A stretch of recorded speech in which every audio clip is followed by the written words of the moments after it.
from June, our June meeting, June 21st of 2021. I'm going to do a roll call. Do I have a second? Second. I have Tony for a second. Ron? Yes. Paula? Yes. Heather? Yes. Okay, so those are approved. Next, we have petition 2110. Stephen Tapper requests a dimensional special permit for a deck at 16 Atlantic Crossing. Correct. Mr. Tapper here. Okay, I see you're here remotely. Good evening. Right. Okay, so could you tell us about your petition and how you got here? We're looking for Sure. this really. Can you guys hear me okay, by the way? We can. All right, cool. All right, I'm actually traveling for work, first time in 18 months. So back in fall last year, I hired Double D Construction to go out and build a deck. Literally just to give my family a small little place to kind of sit out in the backyard, especially during the pandemic, so just to kind of not lose our minds. So, hired Double D, and really just kind of getting an idea of what we're looking to do. We came up with the 8-foot by 20-foot, and just basically enough so we can actually get around, have a couple of chairs to sit down there and really sit outside. We want nothing too extravagant or oversized. And what was your understanding about the permitting? Who was responsible to get any permits that might be needed?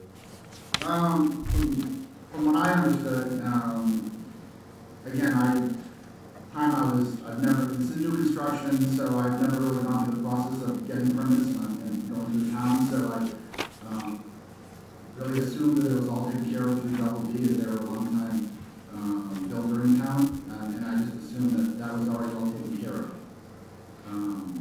So, that being said, I just assumed that it was already all taken care of, but going through the process. Okay, so Rich, can I ask you a question about that? So what was your understanding about any of the permits on that building permit or otherwise? This came to me from a complaint from the neighborhood. So my response was to investigate, reach out to who did the work. I sent a letter to Stephen at his address and asked him, what's being built, and you need to stop until you get a building permit. So is a building permit issued on this?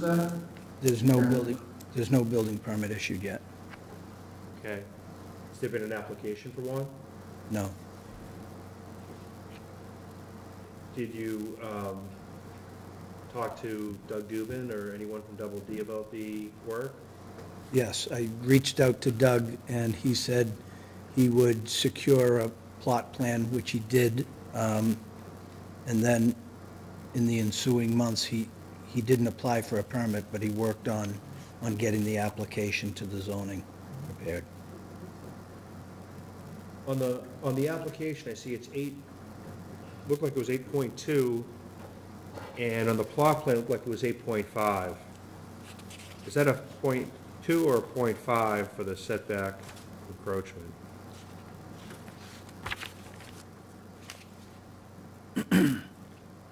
So I read Chuck Fayer's survey as 8.5, and So, okay, that's how I read it. Mr. Tapper, so you asked for 8.2, but I think it's 8.5. I think it's a little less relief that you need. Hi, Andy. Yeah, it may have been a typo when it was implemented, so yeah, you're correct.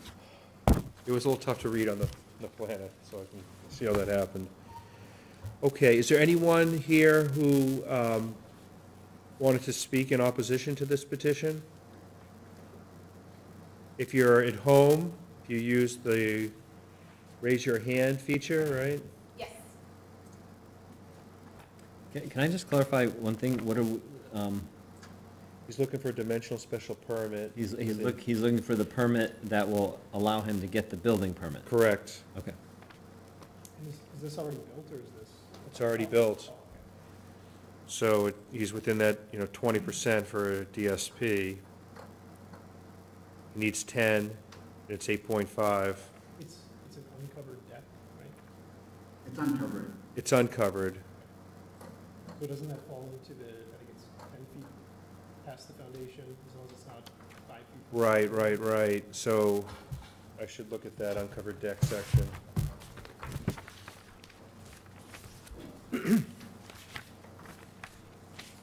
For the neighbors that complained, what did they, what was their complaint? Just too close to the house, or? Yeah, basically too close. I actually couldn't see the deck because there's a 6-foot fence, so Oh, I I see. just sent a letter blindly to say, if you construct a deck, please cease and desist. And So the side yard is enclosed by a fence, correct. completely This- enclosed? This this is also a planned development district, so the requirement is reduced as a result of that. So there's a requirement of 10 feet from the rear yard or side yard setback. Right. So what about it being an uncovered structure, Rich?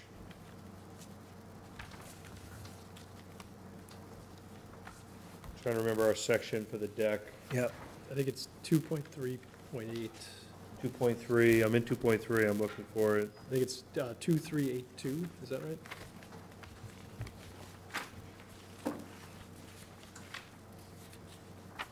Check, that's it. Which do not project more than 5 feet, but this is more than 5. But then it's unroofed porches and the like, which do not project more than Oh, I 10. can't hear you, sorry. Sorry, it says, just below that, it says unroofed porches and the like, which do not project more than 10 feet beyond the line of the foundation. Okay, yep, all right, yep, let's see.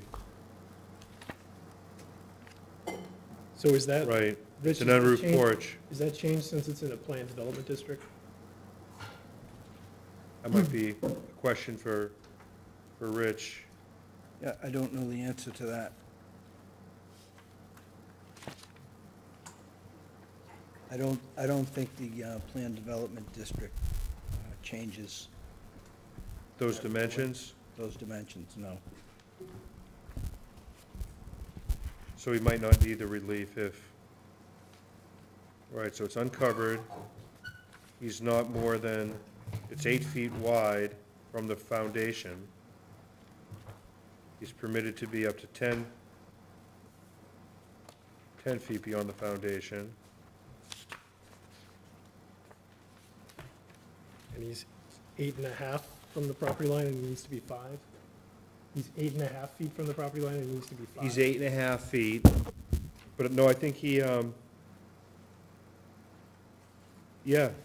to just have to, a minimum of 5, Yeah. so long as it's not something in the planned development district that would alter that, and Rich doesn't believe that there is. Is that on page 65? It is. The Temple Temple PDD? EDD is the one. Yeah.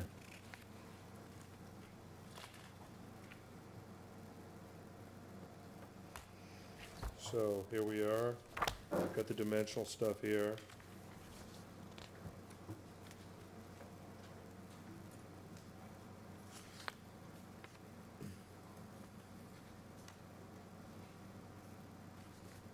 And I see side yard setback 10 feet. But this wouldn't be subject to the side yard setback because of 2.3.8.2. So my opinion that we should just make a finding, or in the alternative, we could grant a DSP if it were needed. But I really think it's a finding that it's conforming. Is there anyone else that wanted to be heard on this petition? Please use the raise your hand. Any comments from anyone on the board?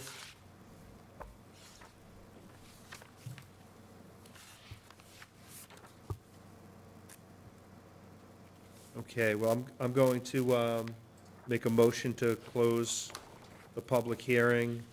I'm going to first constitute the board as everybody, but Andy just got here a couple minutes late.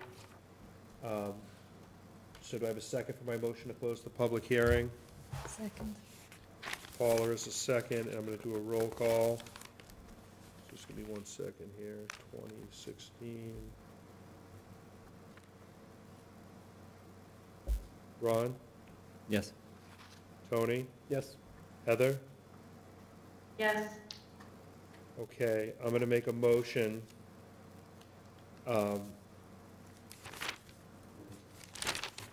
to make a finding that the uncovered deck, which is 8.5 feet from the side yard setback, is permitted pursuant to section 2.3.8.2, because it is more than 5 feet from the setback, and it does not project greater than 10 feet from the foundation. And in the alternative, if it did, in its current as-built location, be in violation of a 10-foot setback, that as-built, a dimensional special permit, well, if I give him that, then he's got to record the decision. If I just make a finding, actually, what I'm gonna do, Mr. Tapper, is I'm just gonna do a finding that it's conforming, and that way you won't need to record a decision. Okay?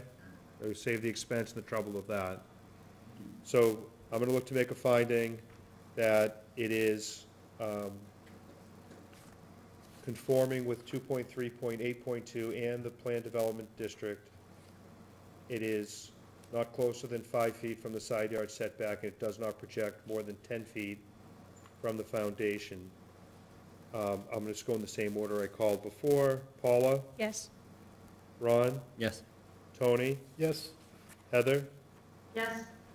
Okay, so, Mr. Tapper, so what's gonna happen here is, we're gonna approve, minutes of the meeting. I'm gonna write a decision that will not need to be recorded because it provides that it's conforming.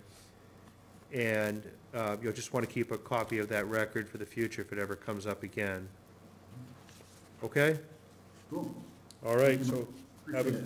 have a great evening. You guys take care, thank you. Okay, thank you.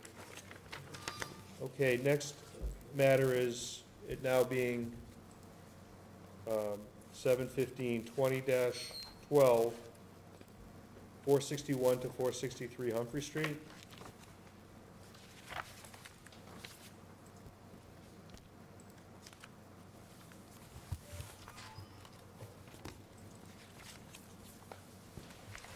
Is, Abdel is here. I'm promoting him to panelist right now. And then Rod Rivera is also representing him.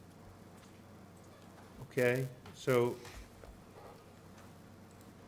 Mr. Rivera, are you going to speak on behalf of this petition?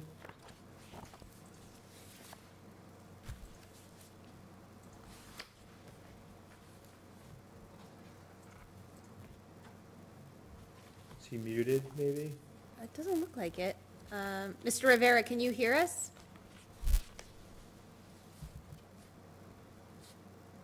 That's him right there.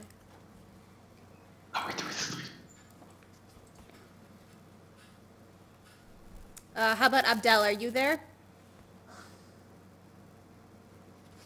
You hear me? Yes, we can hear you. Okay. We cannot hear Rod, though. I don't know if he was going to speak, but we can't hear him.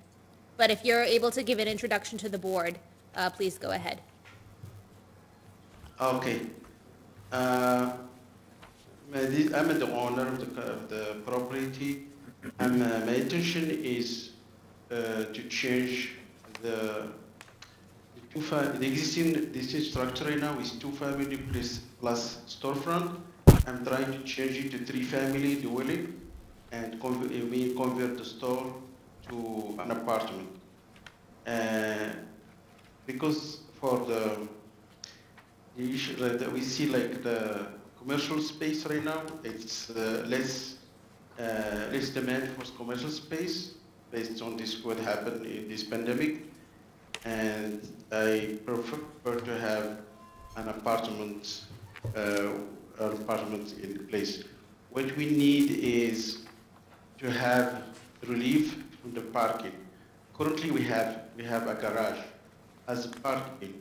The garage has 28 feet, 28 feet long, and 10 feet not covered, which means like a front of the garage. What we need to do is to use we will have 4 parking spaces. Now, based on what we need is for 3 units, we need 4.5.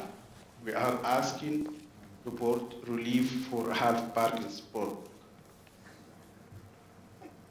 Okay. So with respect to your request for The garage, I was just gonna say about the parking, about anything to do with the changing the spots on Humphrey Street, that we don't have jurisdiction to entertain that. We can give you relief for the amount of parking that's required, but we can't remove any restrictions. That's something that would need to be done by the select board. oh, that's okay. I just didn't know I put it there, but for perspective, I don't need it like, for half spot right now. We are just asking for the relief for half spot. Okay. All right, and but you're not making any changes to the footprint of the structure? No, You're going to rehab the structure, is that your plan? yes. Okay, and, Leave the garage doors off. what's that? He's gonna leave the garage doors off so that you can drive.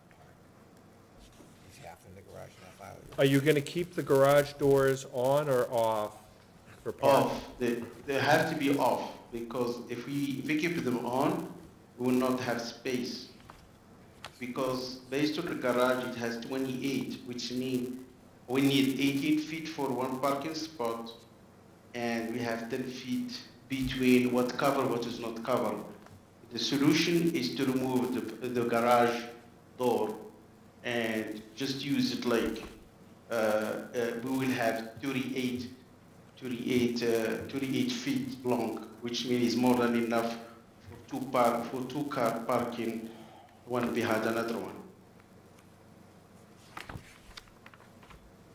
But the renderings show it with garage doors. Well, it's existing right now. Okay.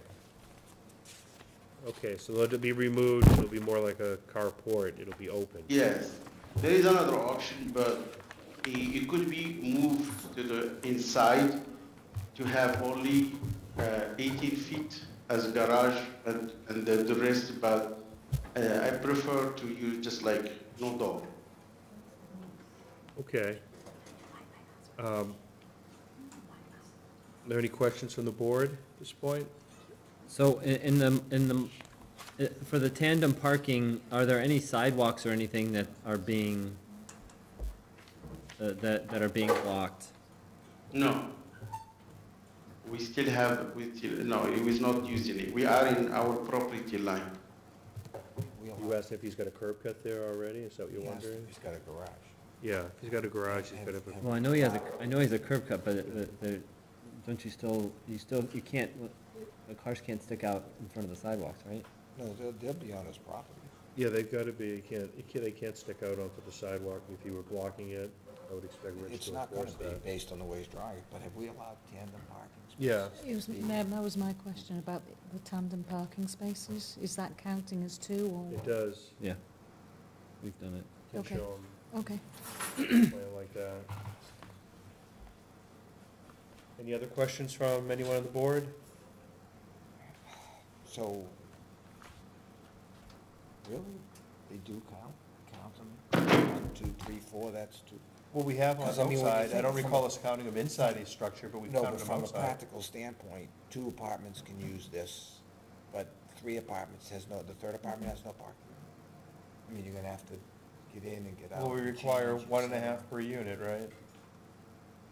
So he's half a car short. With that, he's, But if we had 1.5, if he was half a car short and there were 4, if there were 4 non-tandem parking spaces, then I could see 3 different families using them. But when they're 2 tandem parking spaces, how does a 3rd family use that? Which space does the 3rd unit get? Well, the third parking is, he labels has to use, on his It'll have to plan. be on street. Oh, no, he says 1, 2. in the street, Yeah, that- because Yeah, first of all, the third parking, the third apartment is very small apartment. It's 600 square feet an apartment, most likely a single person will live there, and then he has to use street parking. Technically, even if we have a storefront, he has to use, one person work there, or he has to use parking anyway, you know? It doesn't matter if it's an apartment or not, he's still using parking for the street. Right, what's a more intensive parking use? The commercial or the residential? Well, Commercial. Okay. it's commercial is more using parking more than residential. What are you thinking, Andy? I'd love to hear you. You know, if I was on a planning side, I'd be thinking that you should just absorb this small amount of space in the first floor into the other apartments. And it should be a 2-family, we don't need to encourage a 3-family, I'm trying to think what we did in other places, but you're right, I mean, the parking at night, there won't be anybody using the space overnight. So they'll be able to find a space at, you know, that half a space. It's a tight area on Humphrey Street there. Yeah, and, you know, I'll go along either way. Yeah. Yeah, and I think I'm okay with that myself. So, is there anyone that wanted to be heard about this petition? Oh, I see have a Mary hand Ellen raised. Fletcher. Yes, Mary Ellen Fletcher.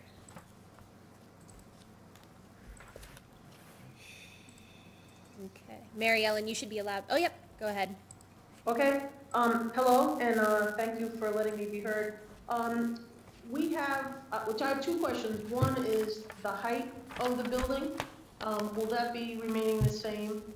And my comment is, there is no parking on Marshall Street because to get the fire trucks in here. The only way to get the fire trucks in here is by having no parking on Marshall itself.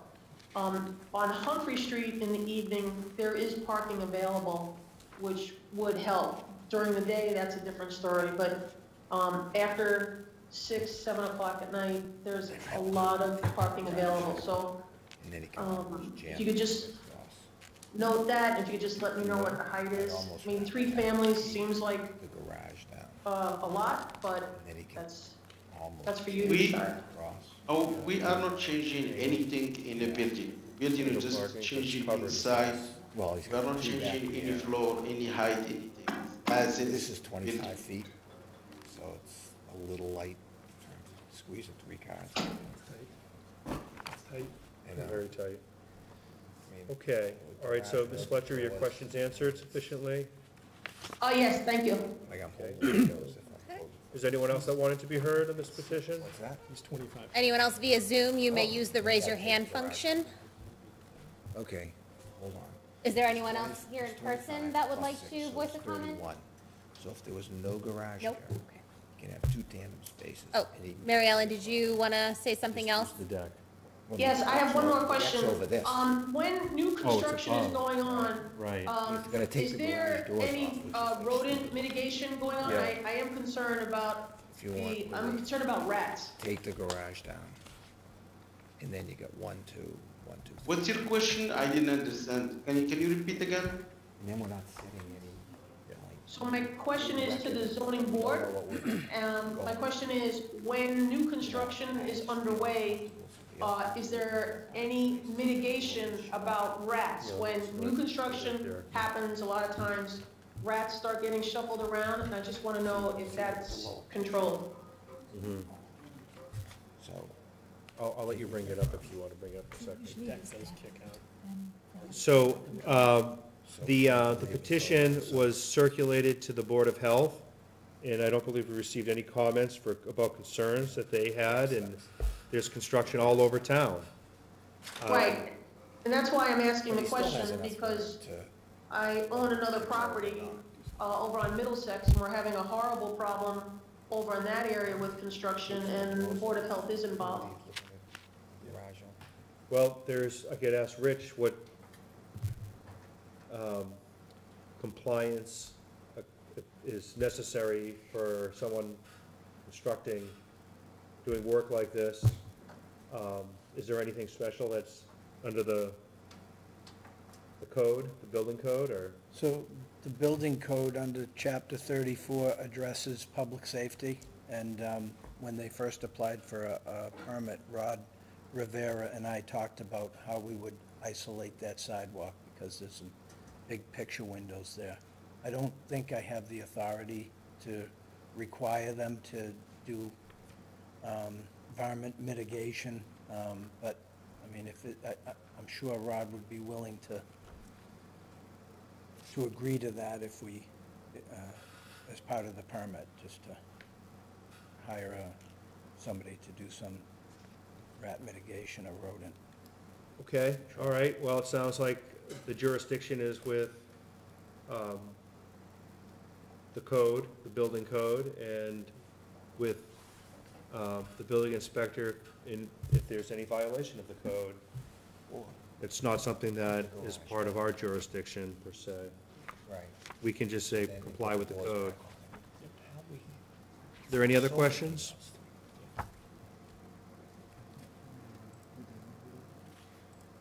Hearing none. I believe Andy Rose has a question. I'm very uncomfortable with this because it's just, I mean, tandem parking spaces, half in a garage and half out of the garage. You're gonna solve that by taking doors off, so I'm gonna have a garage with no doors. You know, I mean, my suggestion would be either to totally remove the garage or cut the garage back to halfway, so it goes back to where the jog is in the building, and put the doors back on, so you have a legitimate garage for 2 spaces, and then you can have 3 spaces across the front, because you got 31 feet of width. Right, they could be a little bit angled. And, well, they're only gonna be Needed. 9 feet Go now. each, and you got 31 feet, so you're good to go. I mean, that would be I just, how can, we're gonna let you build a house, but you're only gonna put up like half the windows and doors because you need to have some stuff sticking out of it. It just, and you need relief for all this. It just doesn't seem like we're doing our job. I mean, so that's my. So let me ask the petitioner about Mr. Rose's comment. Could you hear his comment about cutting off? Yeah, but it is like it was like a cement. When we touch the structure, it will be a big problem for us to cut half or leave half. It's not wood. It's not wood. It's cement. And for me, like we can build. We can add builds if he's concerned. We can add more addition to build the 10 feet that missing, and leave it like leave it like that. Or if he's concerned, I can have 18 feet and put a garage door, and then the garage door just to move 18 feet and leave the 18 feet not covered. This is the only way you can do, because it's if it's wood, it's easy, but if it's cement, it's hard to do that. So you're saying recessing the garage doors halfway? Yeah, Drop we down. still have the garage doors halfway. Then you'd have, Yeah, but I'm not getting, then you have 2, and then 2, you're the same I'm spot. trying to accomplish having 5 spaces.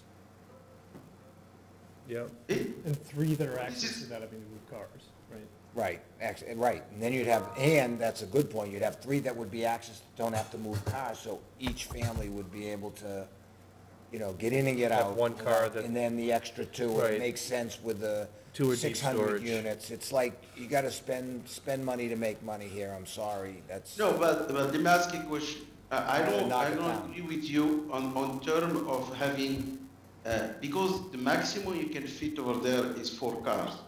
Even if you cut, you will not fit more than 4 family, because how you gonna do that? I got 31 feet, according to the plan, I have 31 feet of frontage. From the But house, still, you cannot block one, another one. You cannot block it. if you look at Because- the plan, the existing, what Andy's suggesting is you can capture that area between the garage and the residential structure to make it Where? 31 feet. Where? You got 25 feet and 6 is 31 feet. That, if you need 9 feet for each car, that's 27. So 3 cars can line up across if you didn't have the walls of the front half of the garage. That's why I said cut it back halfway or take it down all the way. You see what he's talking about? I mean, yeah. I understand, the but idea- he- I- but yeah. there is a deck there. There is like a structure, and what he's talking about. There is a structure. The deck Right, the deck's above. Above, the deck, is above, and then You'd- also there is like You'd be I don't- parking below the deck. right. What's supporting the deck? There's posts. But you're only putting 2 spaces there, so the deck isn't blocking that. Look, how do you permit a guy to have a garage and leave the garage doors off? I mean, it just, who's running the zoning show here? We can do something. We can make it. We can make a little bit structure to make it nice, to be like you know, the front, not to be like just open like that. To make a little bit, you know, nice design in front, to be covered in the top. I don't know how I can explain it, but we can make it design a little bit nice. Look, And I'm not just, to show it like I'm just one in the vote. front, not to show it as a garage without door. I'm Now just, we can make it a little bit nice. I'm just one vote, so, Yeah, I agree with your point, Andy. I think you've, the whole thing aesthetically and curing, if he and it's doesn't not need in the relief. back, if he it's can on a cure it. corner, it's not in the backyard, it just, you know, if you gotta reshape the decks, you gotta reshape, you know. So the deck sits on top of that garage structure? So then you're gonna have to work a little bit harder. Look, you can take down the masonry. Rich, am I way off on the structure? I haven't seen it, you know, gone and looked at it, but that's just my feeling. But like I said, I'm one vote, you only need 4, so. Yeah, Well, I agree with you. I like to have a perfect things over there, but my other option is just, if I go get what I'm looking for, I can leave it as is and then work, and then fix it. It's not like I don't have. That's it's an absolutely, option. That's fine. that absolutely is I an option. rather, like, I'm over there, I wanna live there, I wanna be part of the community, and I rather have nice building, nice apartment, than having a store with sign for lease forever. Look, you know, and I'm just thinking about what this does in terms of the next person that comes and the precedent that we're setting. Yeah. It just is way off the rails for me. So But like I here's- said, it's one vote. Here's what I'm thinking you could do. We could continue this till next month, and if you want to redesign it as Andy has described, to modify the garage structure so you can put 3 cars in front and come back for the use, I think that you're likely to get your relief. Alternatively, if you investigate that and it doesn't make sense for you and you want to just use it for its existing use, for commercial use, you won't need any relief from us and you don't need to come back here. So that's what I would propose, that you, we continue it till next month, and you decide what you want to do, and you just let Melissa know if you want to be on our agenda for next month. Next month, meaning September. Well, actually, it would be September, Yes. so we're not going to have an August meeting. Can I ask one thing, Mark? Yes, please, Heather. Hi, so it's weird not being there. There's also the option of extending the garage, still only having 4 spaces, getting the relief for the half a space, but not creating a situation where you have an open garage all the time. Is that something that's on the table? Well, that's a I good could get behind point. that. Andy, what do you think about that? You're the one that seems to have leading the charge on keeping that garage closed and coming up with the 5 spaces. What are your setbacks at that point? Right, what about, yeah, we're not, Oh, because how far are you? he's on a side street, so he's gotta be back, I don't know what is, well, actually, in this district, maybe he's got 0 setback, you know. 'Cause Rich, it's you know gotta, what it's this- gotta go all the way back to his property. Let me see if it's on his He's gotta be back application. behind the front of the building, right? Right, but he can come out to here. I mean, I would, Yeah, he's got 0 setback. right, Well, that's what he says in his application is 0. Tell if there's like a thing on that. That's what I was trying to. Mm-hmm. That's true. Look on it online. What do you think of that idea of, if he can do it without a variance and build forward, and he gave us, and the garage look clean, and if you say, we've done it before for the 4 spaces, I can't do this. you can't do the open garage doors? Right, I mean, Yeah, it just is yeah. ridiculous. Okay. Okay, we can work with this way, with what she had to. Well, that's the third choice. That's the third choice. So I gave you 2 before. One was decide to use it for commercial, and you don't need to come back here. Number 2, if you want to use it for residential, modify the garage to take it back to allow 3 spots in front.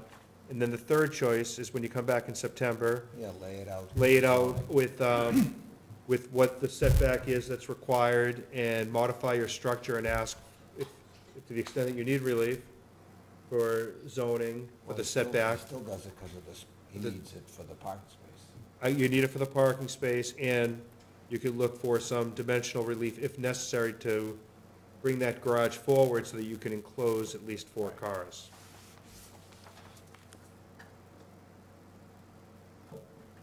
Rod, did you hear, Rod? Yes, I'm here. Can you guys hear me? Yes. Yes. Yes. I had a hard time, at first with the audio, but I managed to fix it, so I do apologize.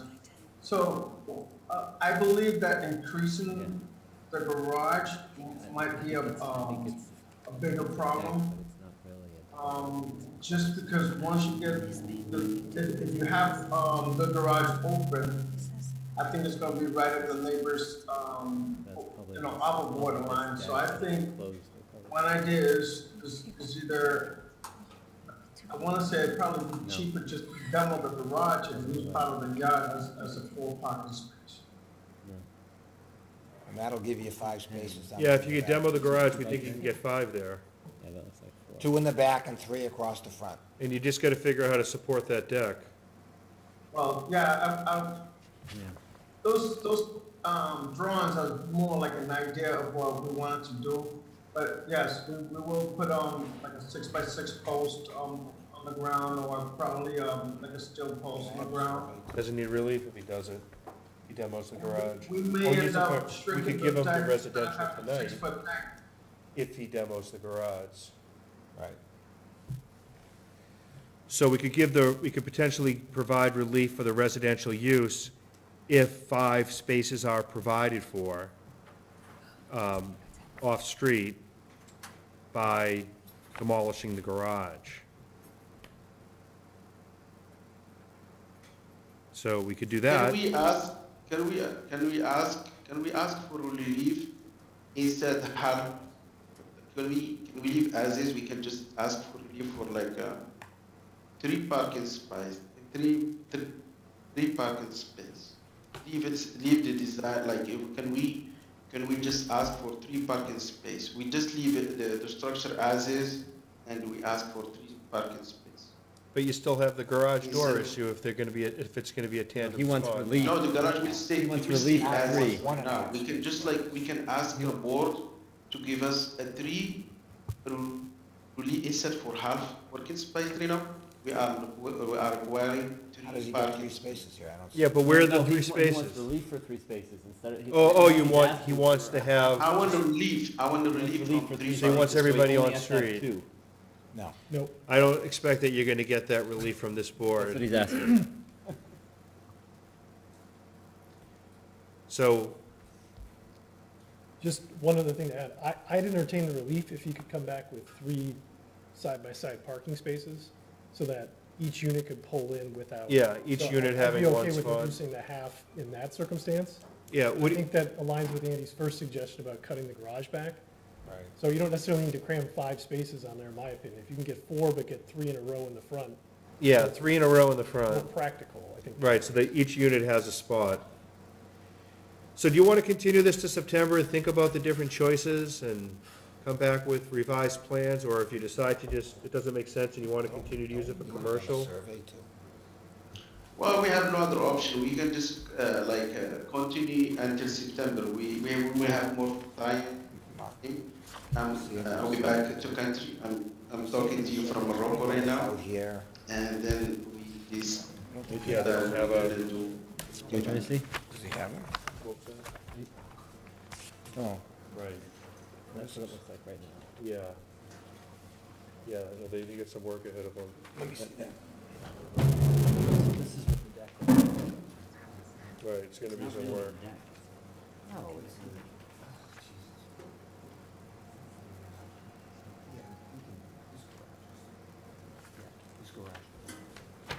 Goes under the deck.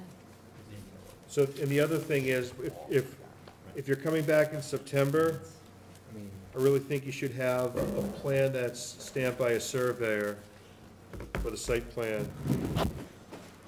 If you're looking for any more relief showing where that property line is precisely. We don't wanna, if you're looking to, for instance, make the garage larger, coming closer, you gotta have a plan that's stamped by a surveyor. Okay? Okay, thank you. So hang on a second. What we're gonna do is I'm gonna ask you to sign a continuance tomorrow, and you can just scan it back to Melissa. And what I'm gonna do is make a motion to continue the public hearing until, what's our date in September? 20th, So hang on one second on excuse me, that. 21st. September 20, Hold on, let me just. 21st. 21st, I think, so, that Tuesday. okay. 21st, yep. Yep. All right, so I'm here, okay. So I'm gonna make a motion, continue to September 21st. Second. And I have to do a roll call on that. Paula, Yes. Ron, Yes. Andy, Yes. Tony, Yes, Heather? Yes. Okay, so we'll see you on September, and keep in touch with Rich Baldacci and with Melissa. If you have I'll questions send on the you- way. I'll send you the continuance form via email tomorrow. All right, And thank you. you can sign it and scan it back to me. Okay, thank you. Okay, I'm next going to call petition 2108, 970 Paradise Road, being after 7:20 PM. Okay, they're just gonna be quick, just gonna give a quick overview, they're not gonna look for a vote tonight. I know you, brother, Okay. you can take a break? Sure. Yeah. Mr. Drukas, how are you? Good, how are you? Doing fine?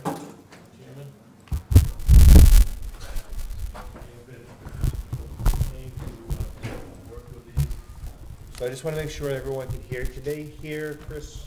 Okay. Oh, there we are, This one. great. Like Look magic. at that, She's quick. you're with the band. Yeah. As you know, Chris Drukas, lawyer from Salem, here representing JP Morgan Chase on this proposal.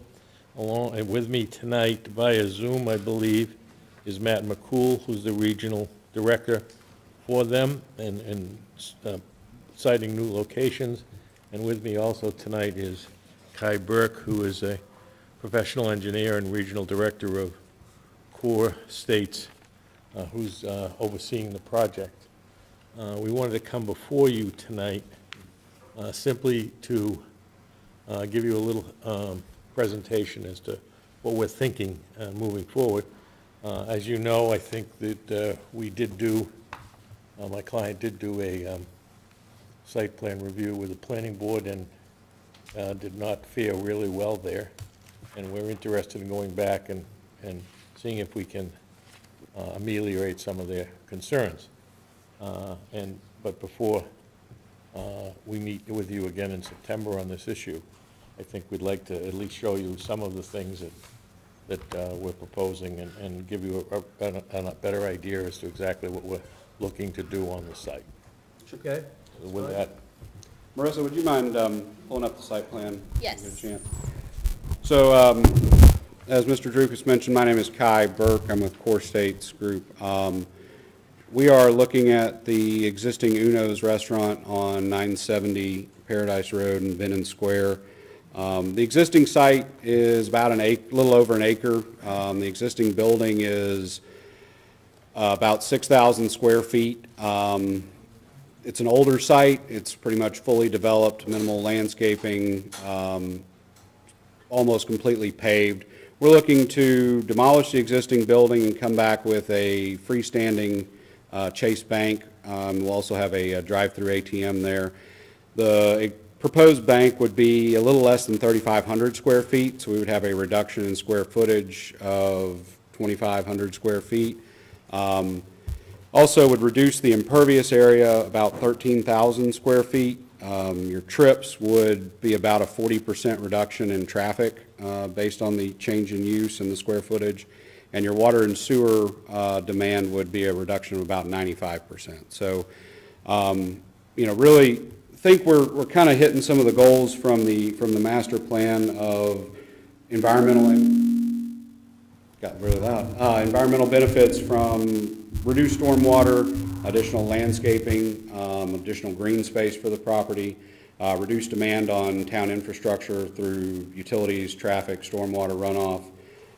It's a commercial corridor, and we feel it fits with the commercial character of Vinnon Square. We're also providing some increased pedestrian circulation. The existing site is isolated from the sidewalk. We would be providing a pedestrian pathway from the right-of-way to the proposed building. So we're certainly interested in your feedback and your comments as we look to move forward with the site. So one question I have, just because I've been on the board so long, I recall when we approved Uno's, and I recall with the Dunkin' Donuts next door, there being some type of cross-license agreement with respect to parking. I'm just curious if that has come up and has been addressed in your petition. I know, Chris, you're brand new to it, so I don't want to put you on the spot, but that's just something I'll ask about at the next hearing. But that's something I'm curious about. Yeah, Andy. There has not been, and,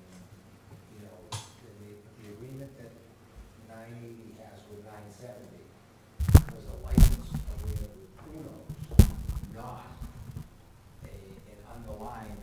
not an underlying parking agreement. That's my remember, it's a license only. However, as I looked at the plans, there is an easement across the front for cross-access, which they've included a piece of it, but I think I'd have to go back and look at the deeds, have shortened it down because the curb cut was in the center.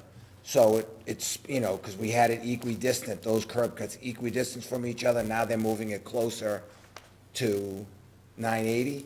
And the idea was that, they're turning right out of Dunkin' Donuts, they want to pull you away from the entrance to get out. So, there might need to be a little massaging of their front parking lot, but there is no legal ability for 980 to have parking with them. Okay. Now, my memory was it was a license agreement. Yeah, it was a license agreement, but it was with Uno's. Yeah. The landowner wouldn't grant it. Yep, I remember that. Marissa, would you go up to that's the existing site plan there. I think there's the site plan. So we are, as Mr. Rose said, we are shifting the driveway a little bit closer to the Duncan, just to kind of keep the pedestrian circulation for our Chase customers away from that cross traffic from the Duncan drive-through. We're also adding a speed bump to there so that folks, when they're in a hurry with their morning coffee, aren't flying through that intersection and causing So where's potential this, issues. where's your proposed speed bump? Based on the feedback we got from the planning board, it would be just behind the stop bar in the southeast corner, Yep. right there. Okay. Shall I move on? I think that's good, unless y'all have specific questions or comments. We really, at this point, obviously we want to go back to the planning board and see what we can do to address their concerns, but we're certainly interested, as y'all are the final action board, on what your comments and concerns might be. I just saw the letter from the planning board acting chair about the master plan and trying to work within some, I understand there are some limitations. Your use isn't necessarily one that fits the master plan, but it's permitted for zoning. So I would just encourage you to work with the planning board and try, and they've got to realize too, the limitations that we have zoning wise, and hopefully everyone can work together and come up with the best plan. Yeah, I mean, we're talking about a tremendous amount of increased green space, but we can't, with banks, you're not in a position where you want to be creating a space where people go and hang out. It's particularly behind. Right, I think yeah, right, it's like you're Some banks that are coffee shops and Yeah, banks. yeah, but, You do that. You get Dunks right next door, Yeah. right? Yeah. Starbucks behind it. So, We can go hang out, but hang out inside, and then when you're done. Capital One has cafes, they're. And the interior of the Chase banks are certainly designed to be more of a community space at this point. And they make them available for, community use during off hours. I think our biggest concern was, really with this site plan, the only place we have to put it, any sort of community feature would be back there by the ATM, and you certainly don't want, people hanging out, staring at the people trying to use the ATM. yeah. Get into some security concerns there. And can you guys hear me? Mm-hmm. Yes. This is Matt McCool, the regional director for Chase, and the comment on the easement came up on our meeting last week, and then the comment about the outdoor seating came up last week, and just want to address it to the folks on this board of what our position was. I think we were us as the applicant are supportive of an easement between the two parcels, but we are just the leasee for this. And in terms of time frame of getting it done within of our application and trying to get it in our bank branch open, I think would be something we'd want to separate out and have our landlord initiate those conversations on, but we'd be fully supportive of something down the line and coming back in front of this board in the future. And then from the outdoor seating space, we looked at it internally from a corporate and risk management and liability perspective, and it's something that we don't entertain. We offered to, and I think Kai brought it up, but we offered inside the four walls as an access point for the town to work with us off hours. But just from an outdoor programming space, it's not something that we can provide from a risk management perspective then. Okay, thank you. When you were meeting with planning, was there ever any discussion about pushing the building closer to the street rather than it kind of just be sitting there floating in a sea of parking? That was brought up. What we ran into was the 100-foot setback for B3. That's correct. And conforming to that. So we're really right up on the building setback, the required building setback. So, I think we're at 102 feet, 103 feet. So there's really no room without a variance to come closer. And obviously from a parking standpoint, we're kind of where we need to be with the parking right there in front of the door. Mark? I see that as a huge problem in our bylaw, I the do 100-foot too. I think- setback, when we're trying to, to keep the feeling of a walkable community. We want these buildings closer to the road so that, people could walk from the Starbucks, from the Dunkin' Donuts to the bank, to the different things. Is that something we're looking at changing? Well, I know that was something that was up for consideration before. Andy had a comment on this, I'm sure he's familiar with it. The 100-foot setback doesn't work mathematically for the parking. I mean, you need a double-loaded parking aisle, which is 60 feet, your sidewalk, and then you have a 20-foot green space according to the front, and you kind of have this floating 20 feet. So if you look at the OBGYN across the street, you see a big, massive, wide aisle that is actually added parking spaces in it. When we tore down the gas station and built 980, the board granted us, it's not a variance, it's a dimensional special permit, and gave us the relief, because For 20%. Based on the 20%? up to 20%, I think we're set back at like 82, because Summit wanted the building farther away Right. from them, and they didn't want us to take down as much ledge in the back. So, I don't know, you can give that, we grant the dimensional special permit for front yard setback all the time. We do it all the time. And so, if That's a it good made for a point. better Right. plan, so there's not as much, it's the same plan for Chase, they're just closer to the street. I don't know if that works with your programming, to consider that, with planning board, consider the DSP and putting some more parking out back. Well, it's not gonna affect their parking at all, and they can add more green space, pull some of the backyard away from Summit. So in a hypothetical, am I hearing correctly that it's like a 20-foot buffer that we could potentially look at for requesting So we front have, relief on? in our bylaw, we have jurisdiction to grant a dimensional special permit, which gives relief for any setback for up to 20% of the dimensional limitation. So it's like you could, when you're looking at this plan and what you might be able to do, you should consider that our board has jurisdiction to give that 20% relief for the front yard setback. And it's the same permit that you're getting now. Yeah, same, right, the same relief. You're asking for DSP, right, on? No, they're not. No, They're they're asking for site plans. And special use. Site plan permit. special permit. So we would just, so that's one thing, though, if you were going to, we'd want to advertise it for that September meeting. I mean, good idea to do it anyway, just in case it comes up. Yep. To file an amended petition. There'll be no filing fee for that amended petition, and look for a DSP as well. I just wonder if it's counterproductive to what the planning board wants. You could ask them, that's one thing that zoning suggested, might give some flexibility to make it a better plan. And, I mean, if I were the tenant, I think if I had the ability to move 20 feet closer to the street for visibility, it might be something that works for both the town and for the user. I will add that at our planning board meeting last week, that question did come up in terms of additional density on the parcel, and our comment was regarding the 100-foot setback. So we will take that front relief into consideration. Right, I know the planning For board. next month then.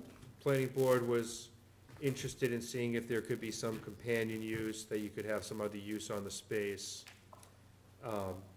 And I don't know if that's something that works with your programming, but if the 20 feet, I will add, to the same comment as the easement to the parcel plan west of us, in the midterm or driven by our landlord, if there is another opportunity that comes up and it works for our programming, we'd be happy to work again through this board, but just from the the application for our branch and our drive up and what's in front of you now is what we're planning to engage in. And that's not to say sometime down the road we'd be coming back for easement or for a companion use attached to it then.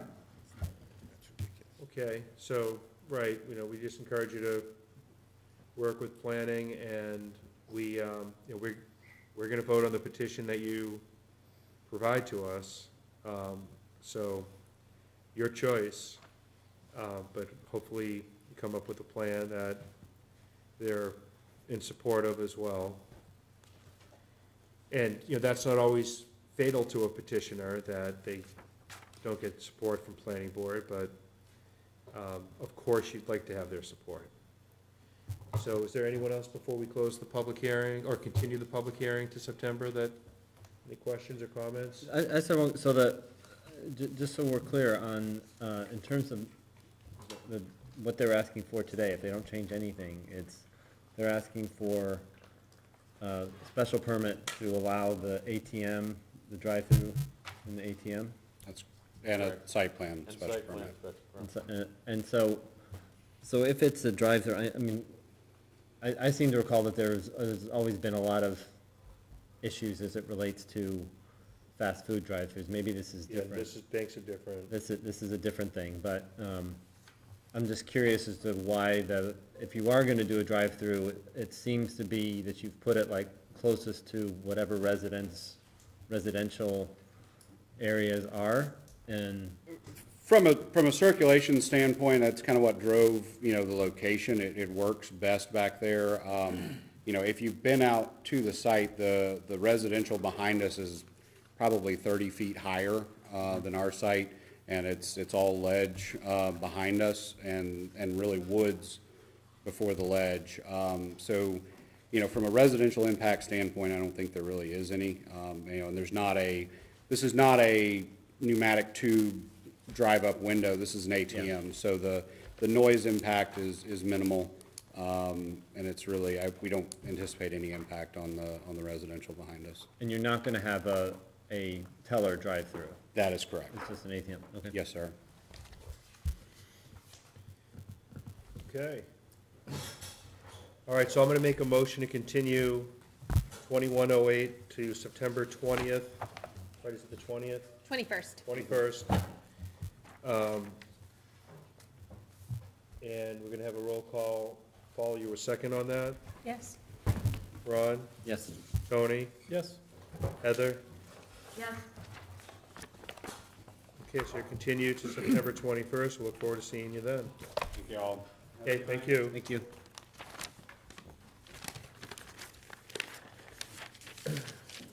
Okay. The next petition on our agenda is petition 21-11, Calyx Pete at 1416 New Ocean Street.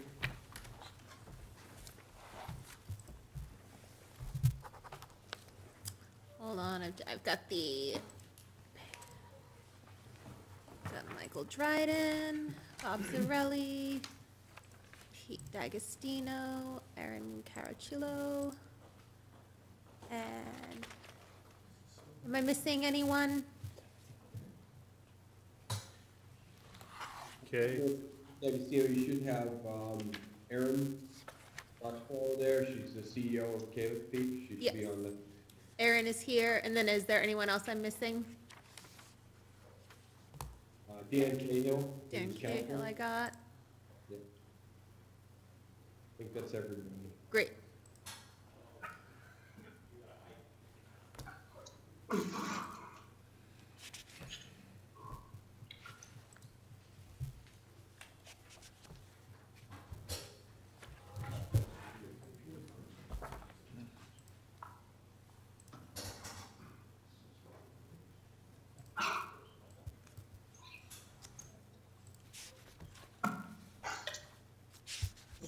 All right. Plus that. You're good to take it away, Pete, whenever. Great, thank you, Marissa, and good evening, Chairman and zoning board members. My name is Peter D'Agostino of 10X Strategies. We represent Calyx Peak. As you know, you're looking- Oh, sorry, hold on one second. Just gonna mute anybody who's not actively presenting right now. Thanks so much. As you know, we're before the ZBA for a adult use marijuana retail facility at 1416 New Ocean Street. We were before the planning board last week, where we received unanimous favorable recommendation. We've been working on this location additionally with the Board of Selectmen for quite some time. And so if it is okay with you, Mr. Chairman, I can turn it over to Mike Drayden, our civil engineer, and kind of take the board through the plan and what we have to present for you tonight, if that works. Certainly. Thank you, Mr. Chairman. Mike? Great, thank you, Peter. Can everyone hear me okay? Maybe a little bit louder, Michael, if you don't mind. How about now? Can you hear me now? Yes. Excellent. Again, my name is Michael Dryden. I'm the Senior Project Manager with Allen Engineering. We are the surveyor, civil engineer, and landscape architect for the project. And I want to ask, is everybody generally familiar with the site? I think so. Okay, so I'm going to limit my discussion on the existing conditions to just a couple of sort of refreshers, some quick stats and facts, if you will. Mercer, if you wouldn't mind going to sheet 2, I believe it is. Yep, this is the existing conditions plan, and note the north arrow in the upper right of the page. And just for orientation, we have New Ocean Street along the site frontage. We also have frontage on Pine Street and Curry Circle. The site is located entirely within the Business 1 zoning district, and it's about 0.8 acres in size, excuse me. And as you well know, there are 2 existing uses on this site today. C&L Package Store on the south end of the site, and the Veterans Center on the north end of the site. So in terms of access and parking, I just want to touch on that quickly because it's relevant as we move into the proposed site plan. On the C&L Package Store side, again, we have a lot of frontage, and we have essentially what I would call a free-for-all in terms of curb cuts and vehicular access to the site. There are some remnants of vertical granite curb, but it's got very low reveal, so there's very little organization there today. Mr. Dryden, we seem to have lost your audio a bit. I'm not sure why that is. Can you hear me now? Faintly. I wonder if it has something to do with how close you're sitting to your computer. If you move in a little bit closer to your desktop or whatever machine. I'm about as close as I can get. I apologize. I don't Yep. normally have any trouble. Now Can you're you hear good. me now? Yes. I will speak as loud as I possibly can. Sorry about that. So access to the Veterans Center, there's a single curb cut, and you'll note the location of that curb cut is right at the intersection of Pine Street and New Ocean Street. That's certainly not an ideal location for an existing curb cut. So the last thing I want to tell you is the site is located within the coastal flood area overlay district, which is the subject of one of the special permit requests that is before the board this evening. Actually, let me just touch on existing parking numbers quickly. On the C&L Package Store side, there are approximately 9 spaces. Again, it's not very well striped or organized. And on the VFW, the Veterans Center side, there are currently about 16 parking spaces. Again, not striped or well organized. So moving on to proposed conditions, Marissa, if you could pan down to sheet C4. This is the demolition sheet here. Probably don't need to spend much time on that. Can you hear me okay? Yep. Yes. Okay, I hope I'm not screaming at you. So under proposed conditions, I would categorize the work in essentially 3 components. The first of which would be to raise the C&L Package Store building and construct in its place the new 3,100 square foot 2-story building. That would be retail on the first floor and a mezzanine space containing office and essentially staff space within that mezzanine.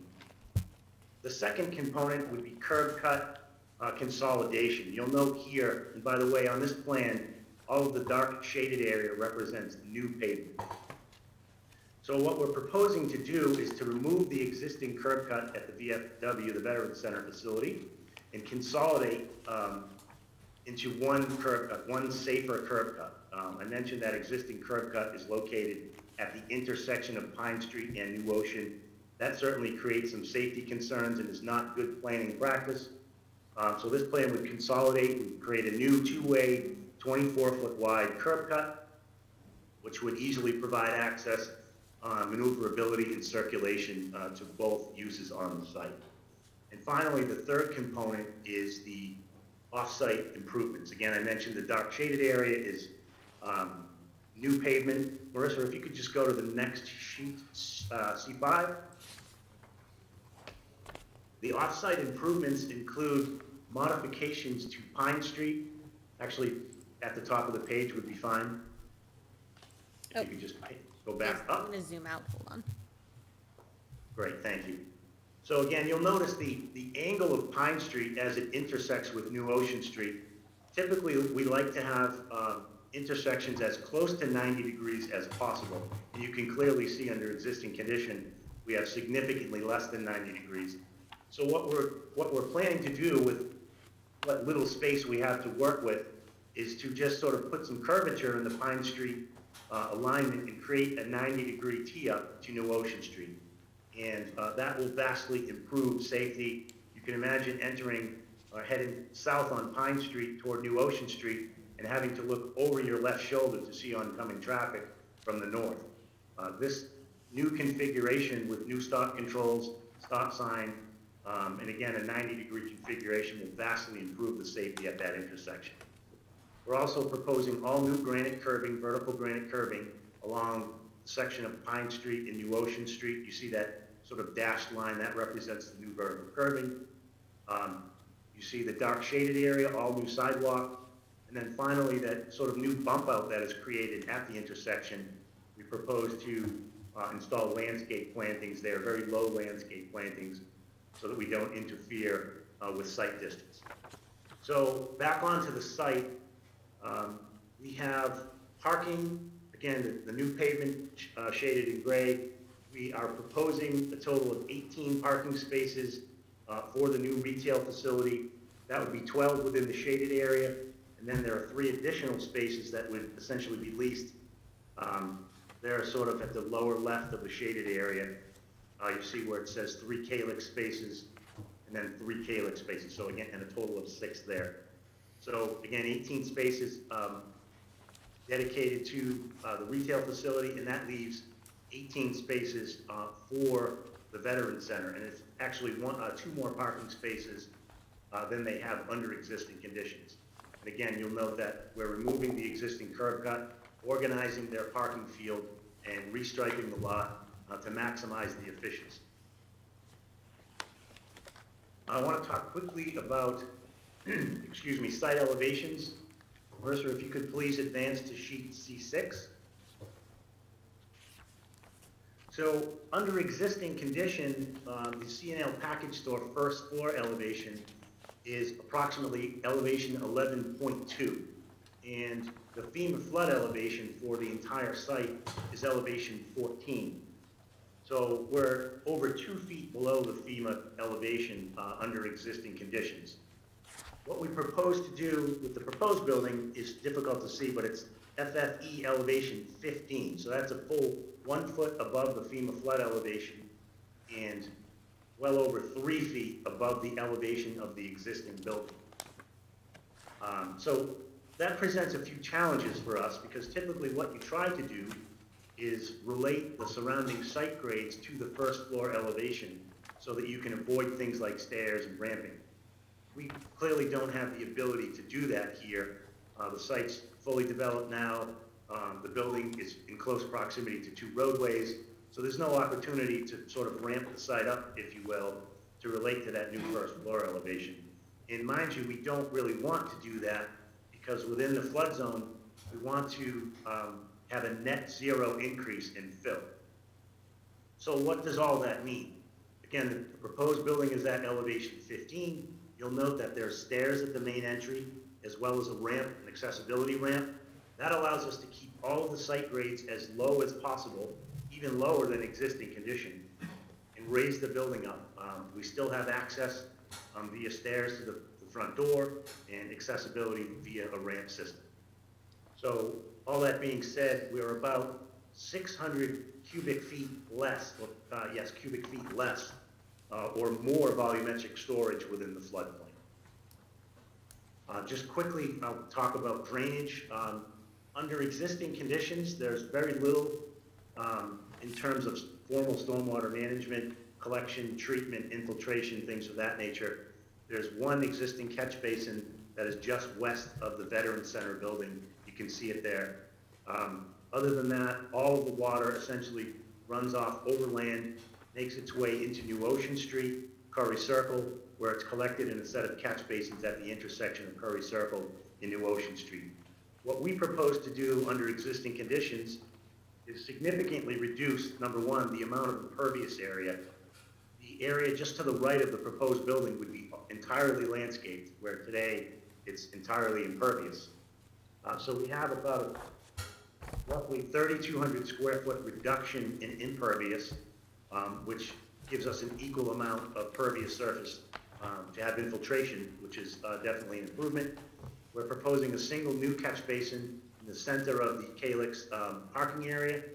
It would connect to a water quality unit to provide TSS removal and water quality prior to its connection to the existing subsurface culvert that exists, formerly known as Stacy's Brook. So we're vastly improving stormwater conditions. We're introducing landscaping. And Marissa, if you could just go to sheet C7, I believe it is. This plan is the landscaping and lighting plan. And I'll start with the landscaping. You can see that we're adding, again, significant lawn areas, significant plantings where very little exists today. So that's obviously a vast improvement. Then I just wanted to touch quickly on lighting. We do not want to have tall, sort of cobra head lighting here. The idea is to have very low level, just minimal safety lighting for pedestrian movement. So we're proposing a total of 4 fixtures. There are 2 that sort of flank the entryway, and you can see those dashed lines. Those represent the foot candles. These are decorative light fixtures at a mounting height of only 10 feet. So again, they provide minimal safety lighting for pedestrians and eliminate off-site glare and any impact to abutting properties. We also have some fencing here. I think it's noteworthy to see, but we're proposing along the Curry Circle side, where the parking terminates, we're proposing a 6-foot high solid barrier fence that would essentially connect to the existing fence along the western boundary. That fence ties into the corner of the building. And the reason for that fence, it's really twofold. It's to mitigate the visual impact from the abutting residential properties. And it's also to prevent people from trying to enter the site from the Curry Circle side. We're trying to force all of the parking, all of the pedestrian access to the New Ocean Street side. Let's see. I think I've given you sort of a high-level overview. I'm certainly happy to answer any questions that you may have. How is it going to be for cars heading from Lynn to Swampscott, taking a left into this lot for parking? Actually, it's an improved situation because, as I mentioned previously, the C&L package store essentially has a wide-open curb cut. So this curb cut is well-defined. It's on the outside of the curb, so there's good sight distance as you approach. So again, I would represent this as an improved condition. Okay, anyone on the board have any questions about civil engineering and site plan? Heather, do you have any questions?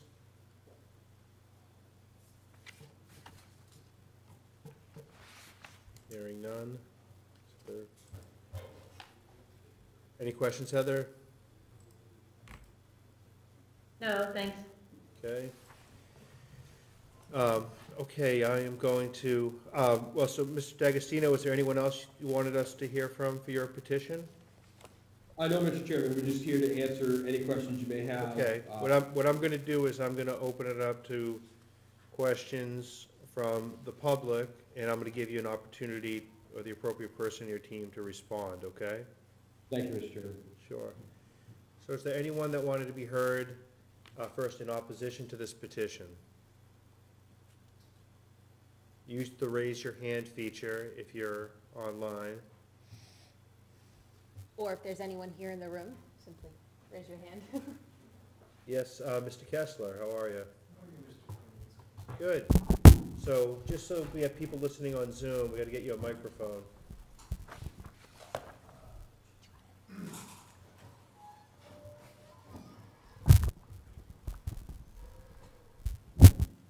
Thank you.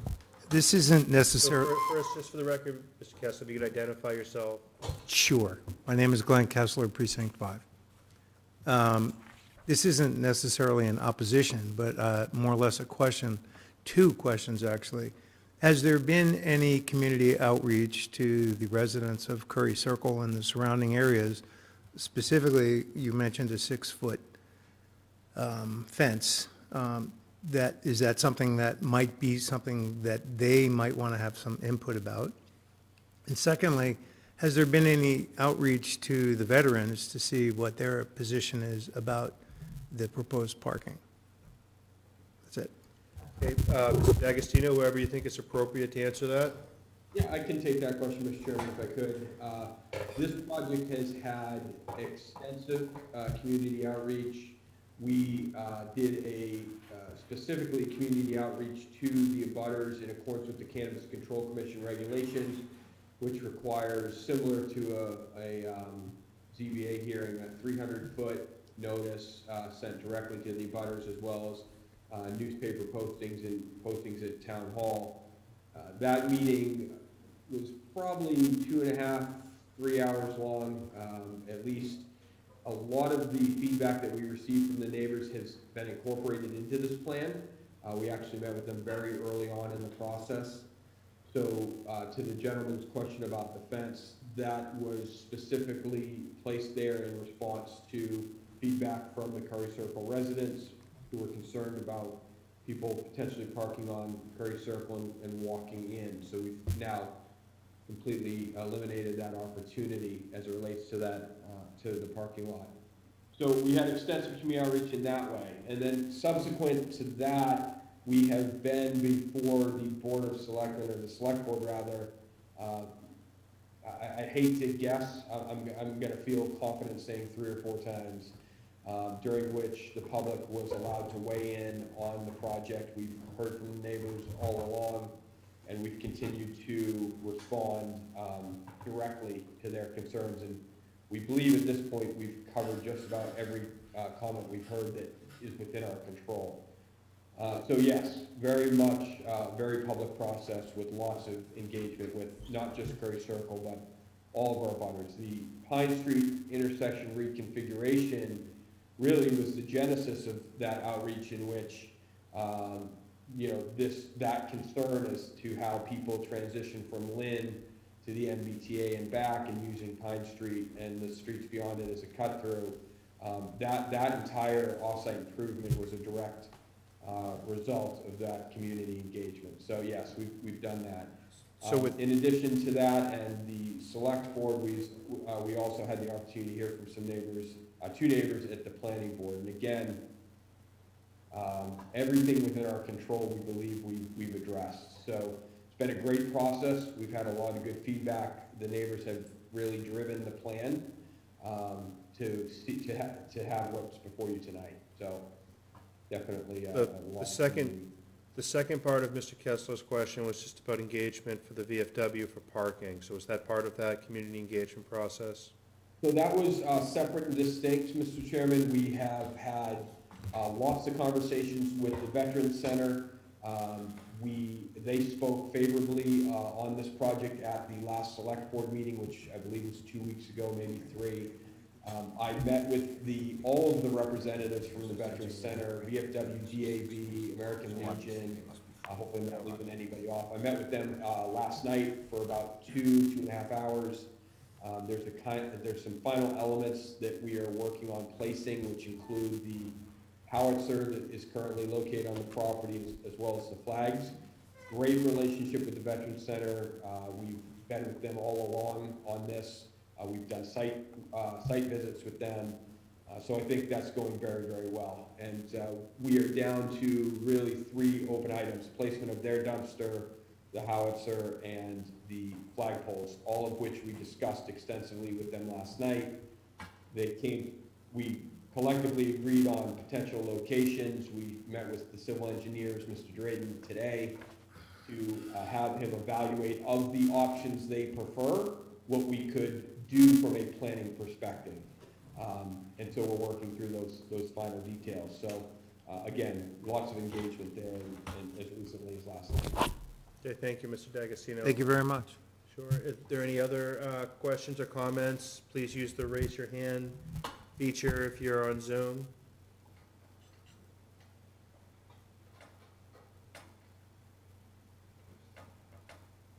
Anybody? Doesn't look like it. Okay, hearing none. Well, you've certainly had extensive community engagement for us to not get any more questions. Is there any further questions from the board before I close the public hearing? Hearing none. Okay, well, I am going to close the public hearing. I'm going to close the public hearing. I'm going to constitute the board as everyone except for Paula. And so on the motion to close the public hearing, I have to do it by a roll call. Ron? Yes. Andy? Yes. Tony? Yes. Heather? Yes. Okay. Does anyone want to make a motion on this?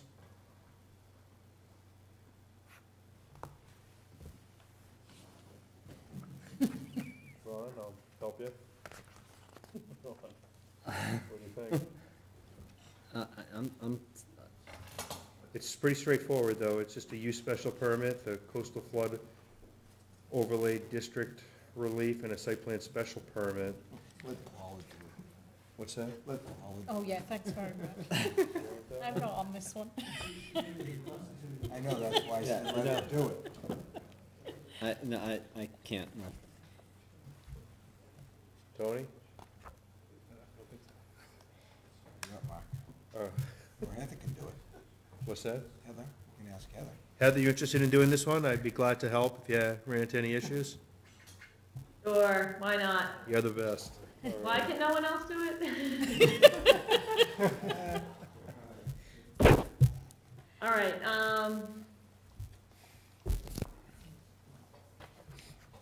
I gotta get my language for how I wanna. I could make the motion if you, it's fine with me, if you want to write the decision, and Sure.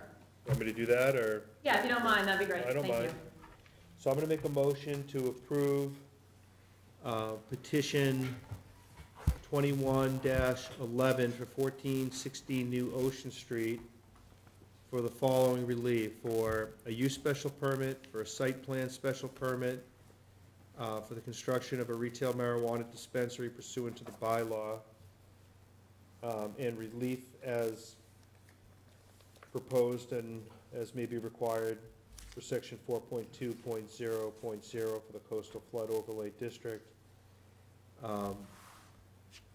And according to the plans, or pursuant to the plans as provided that are date stamped June 21st, 2021, and the application that is filed on at the same time.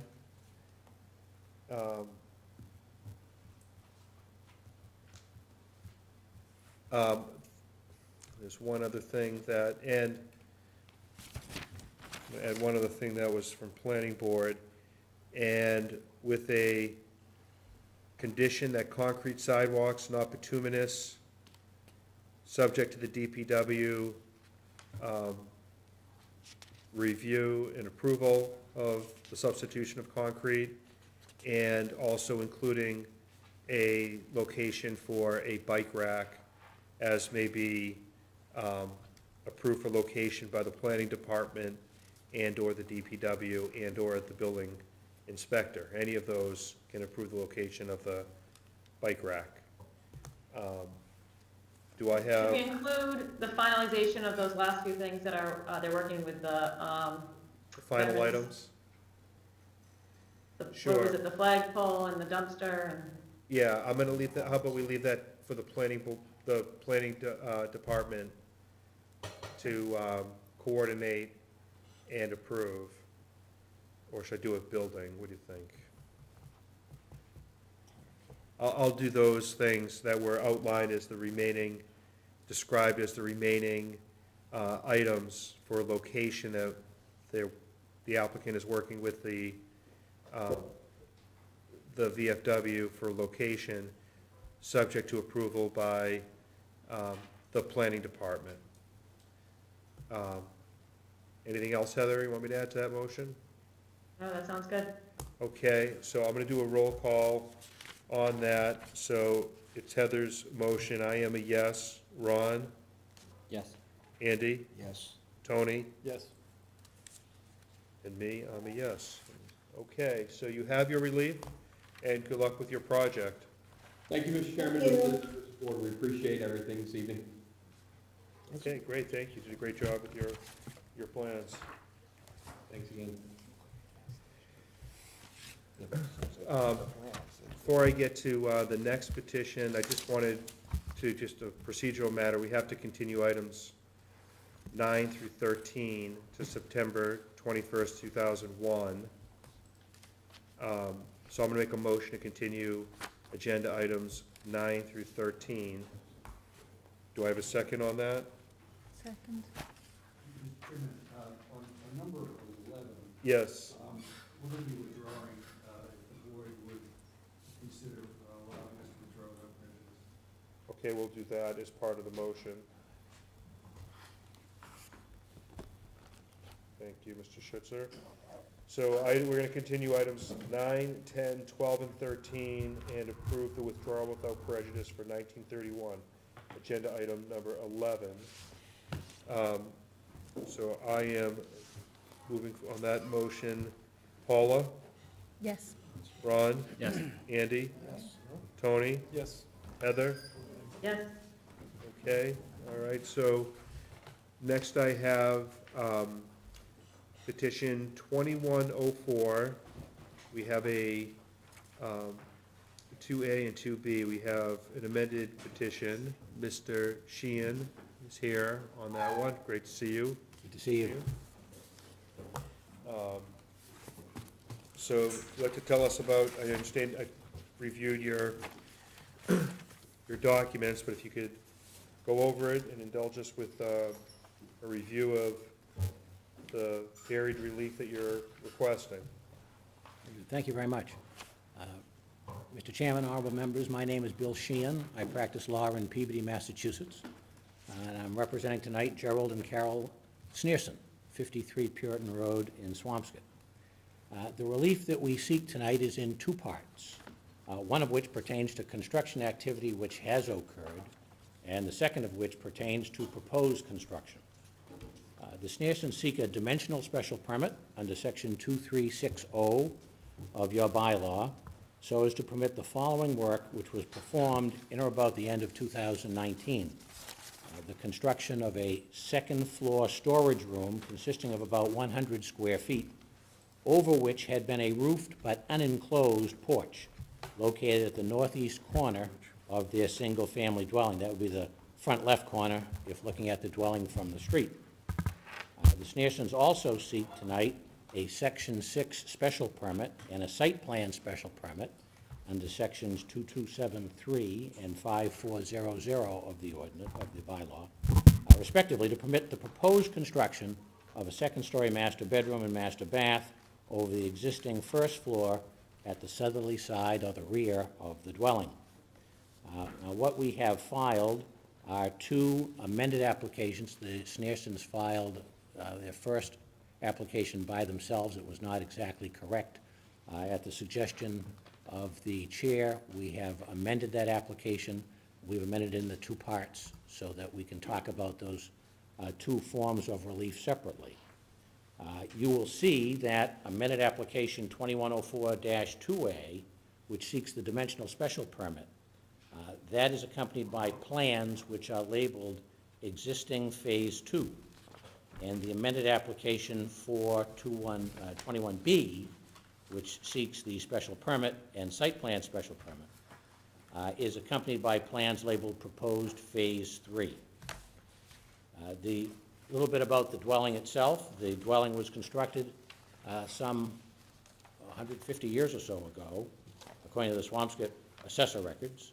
The dwelling sits on over 23,000 square feet as far as the deeded lot, but above mean high water mark, there's only 7,536 square feet, less than the requisite 10,000 square feet.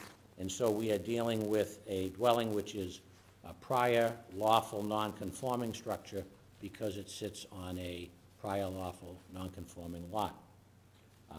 At the time that the Sneersons purchased the property, it was a two-story dwelling that had a footprint of 1,272 square feet, gross floor area of 1,948 square feet. Other improvements on the premises included a garage, which then had a footprint of 1,893 square feet, a shed of 50 square feet, and a viewing deck of 150 square feet. The construction and the proposed construction of the Sneersons, I think, is best understood if we talk about it in three phases. The first phase was construction of a first-floor addition at the rear of the property. That was done in 2019. The Sneersons added 310 square feet of gross floor area to the rear with a 180 square foot deck south of the first floor addition. That improvement was as of right, and at the same time, the Sneersons reduced the size of the footprint of the garage located at the southeast corner of the upland portion of the lot by 642 square feet. What I have done is attached to the two applications is a memorandum and also a table, some photographs, and some assessor records. The table, which I've labeled as Exhibit Number 1, is, I hope, a helpful summary of the gross floor area footprint, the total gross floor area, the total footprint of all structures, and calculations of open space and building coverage, as all of those terms are defined by your bylaw at the four stages that I think are important here. That is, at the time the Sneersons purchased the property on August 22, 2018, following the completion of what I just described as Phase 1, following completion of what I'm going to talk about as Phase 2, and following completion of proposed Phase 3, which we'll be talking about. I think it's important to note that although the size of the dwelling increased as a result of the Phase 1 construction, building coverage of the lot decreased and open space increased by reason of the substantial reduction of the size of the garage. There was no new zoning nonconformity created by Phase 1. Phase 2 is construction of a second-floor storage area of about 100 square feet. That storage area was built over what was a porch that had a roof, but a porch that did not have, there were no walls on the porch. That construction of that area over the porch resulted in an increase in one nonconformity. It resulted in an increase in a nonconformity as to building coverage. And it went from, building coverage went from 38.2% to 39.6%. The reason for that is more definitional than real. The area that was the porch is not considered, because it had no walls, was not considered a building. And since it was not considered a building, that portion did not count as to building coverage. However, as a practical matter, the construction of that 100 square feet on top of the porch did not result in a change in any way to the footprint of the building, but it did result in a change in the calculation of building coverage. And as a result of that, there was an increase in one of the nonconformities, and that relief that we seek has to be done by way of dimensional special permit. Phase 3 is the construction that we hope to accomplish. This has not been done. What they hope to do, the Sneersons, is to add on to the rear of their house on the second story, adding a master bedroom and a master bath. All of that work will be done within the footprint of the first floor below. And so there is no need for any kind of dimensional special permit. But zoning relief is triggered because the dwelling is a non-conforming structure, as I mentioned early on. So that requires a so-called Section 6 special permit. And in addition, because the first construction, first phase, added 310 square feet, the second phase added 100 square feet, and the third phase proposes to add 500 square feet. That total is over the 800 square feet that you're allowed to add to a non-conforming building as of right. That triggers a requirement that we obtain a site plan special permit. And the reason that we're before this board on the site plan special permit is because we also need the Section 6 special permit. If we needed only site plan special permit, we'd be before the planning board for that relief. But under your bylaw, because we need a Section 6 special permit in addition, you take care of issuing, if you do choose to do so, both special permits. So that's the nature of what we're looking to do and what we have done. I can now talk about the standards, which you folks know better than I, for the various special permits that we're looking for.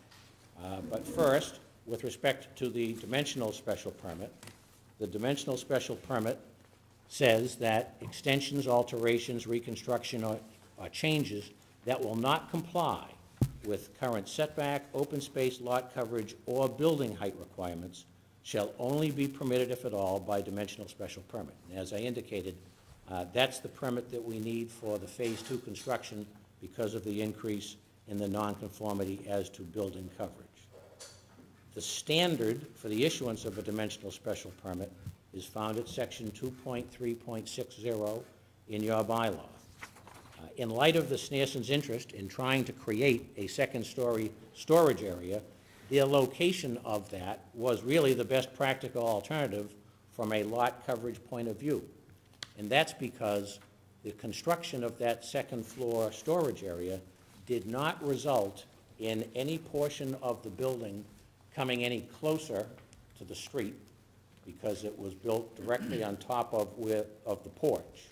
So we're not any closer to the street, and we are no closer to the neighbor that we have, I think it's at number 55, the neighbor to the east. We have photographs of the Sneersons' dwelling, and we also have some neighborhood dwellings, all to show that the property fits, if you will. It fits in the neighborhood.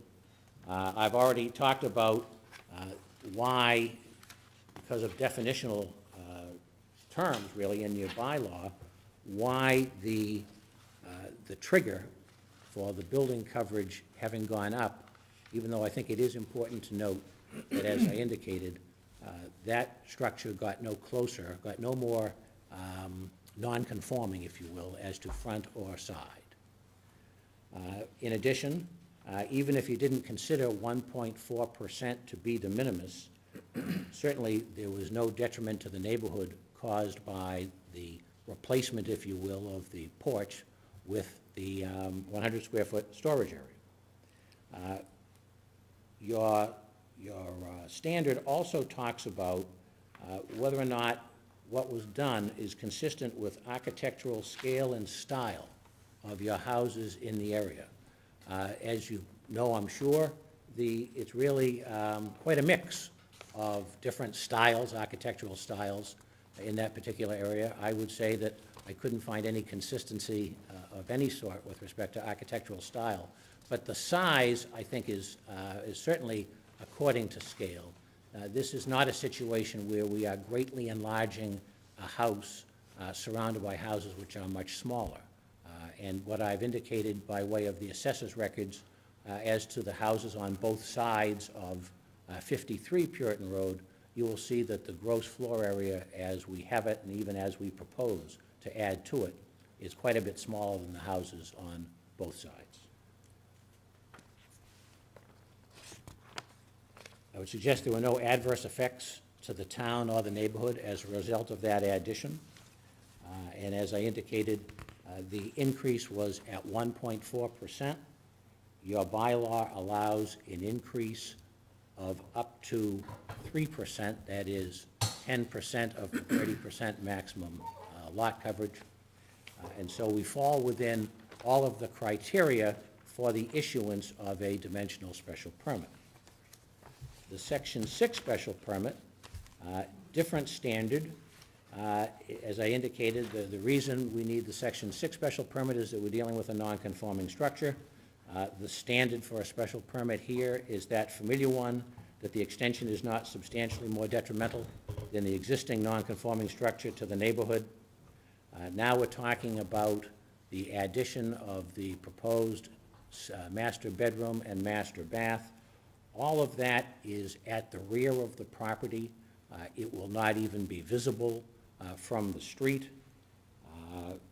We wouldn't impair the views of any of the neighborhood homes. In fact, the addition actually gives the dwelling, in my view, a bit more of a balanced look.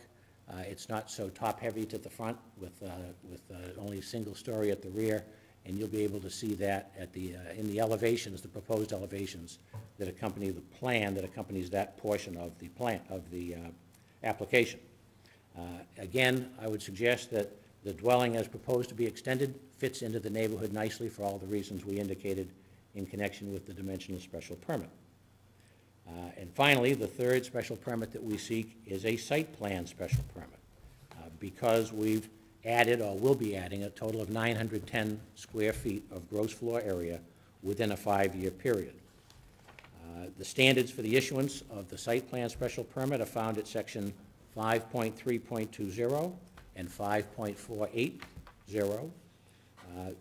Again, there is nothing that we're proposing to do that would create any issues that are the concerns of those criteria. The proposed construction will not result in any problems or issues pertaining to access or fire safety, utilities, stormwater drainage, soil erosion, pedestrian or vehicular safety, obstruction of views from publicly accessible locations, groundwater contamination, traffic, landscaping, coastal flooding. None of those are implicated by simply adding on a second story over what now is an existing first floor. Similarly, Phase 3 meets the criteria I would suggest of Section 5.3.20. The property remains a single-family dwelling, wholly consistent with your bylaw. The addition will allow the property owners to enjoy the views from their dwelling without interfering with the views of others. Again, traffic flow, demand for utility services, those things remain unchanged. Neighborhood character does not change. Natural environment will not be impacted because there's not even going to be any disturbance of earth with respect to constructing the second story. And there's no negative financial impact to the town. So for all of those reasons, I would suggest respectfully that the Snareson's applications meet the standards for the 3 special permits. If you have any questions about how we got here, I can address those. I thought it was best to spend my time, at least initially, explaining what it is we're looking to do and what we have done and do need permission to maintain. Thank you, Mr. Sheehan. First, are there any questions from the board? I have a question. Go ahead.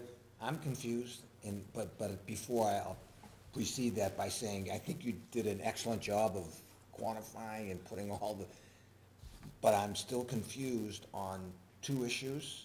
one issue I'm confused on, one issue I just have a question. How did we get to have 100 square feet built? It was built without a permit? It was built, it's a question that takes a while to answer, but. Okay, then I'll go on to my second question. But I'm happy to answer it. We'll go back. I'm just trying to get the point of how we got to how you got, like it's, I think I'm hearing that somebody built without a permit and.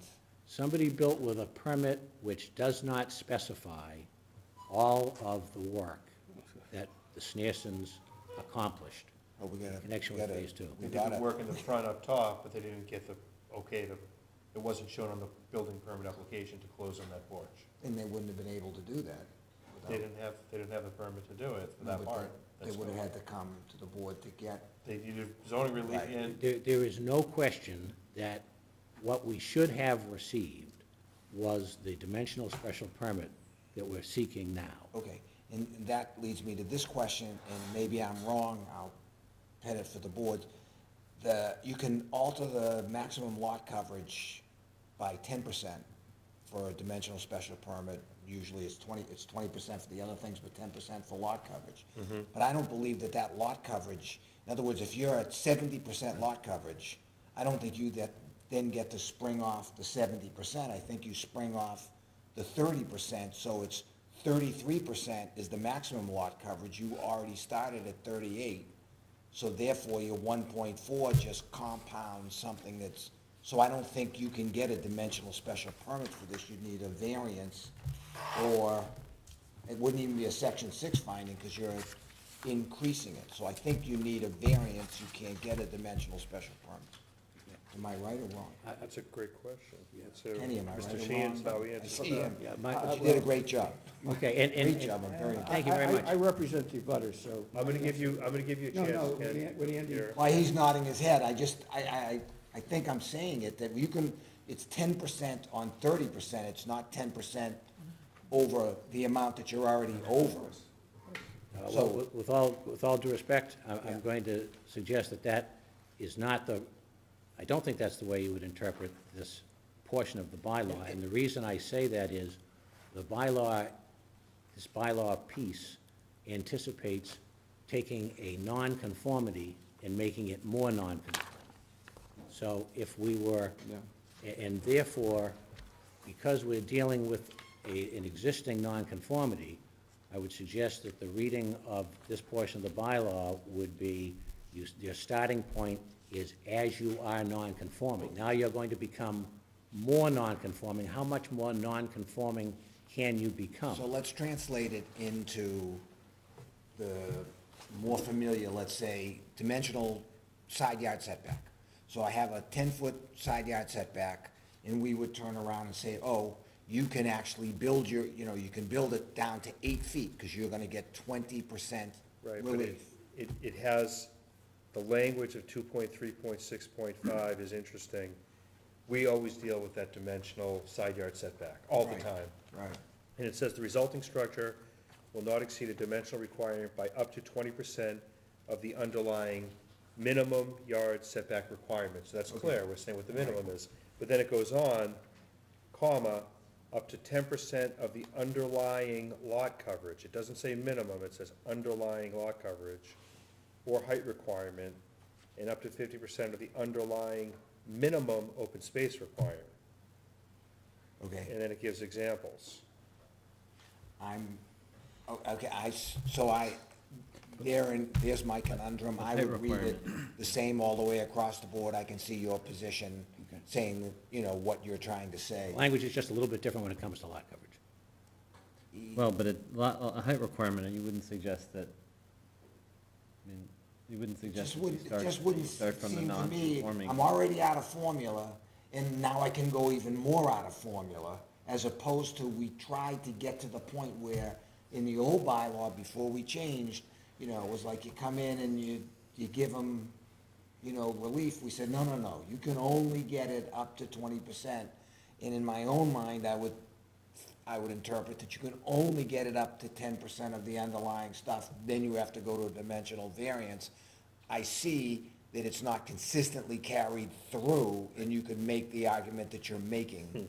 So, Right, there's 3 different areas that are addressed in that section. what do you say? Dimensional, lot coverage, and open space.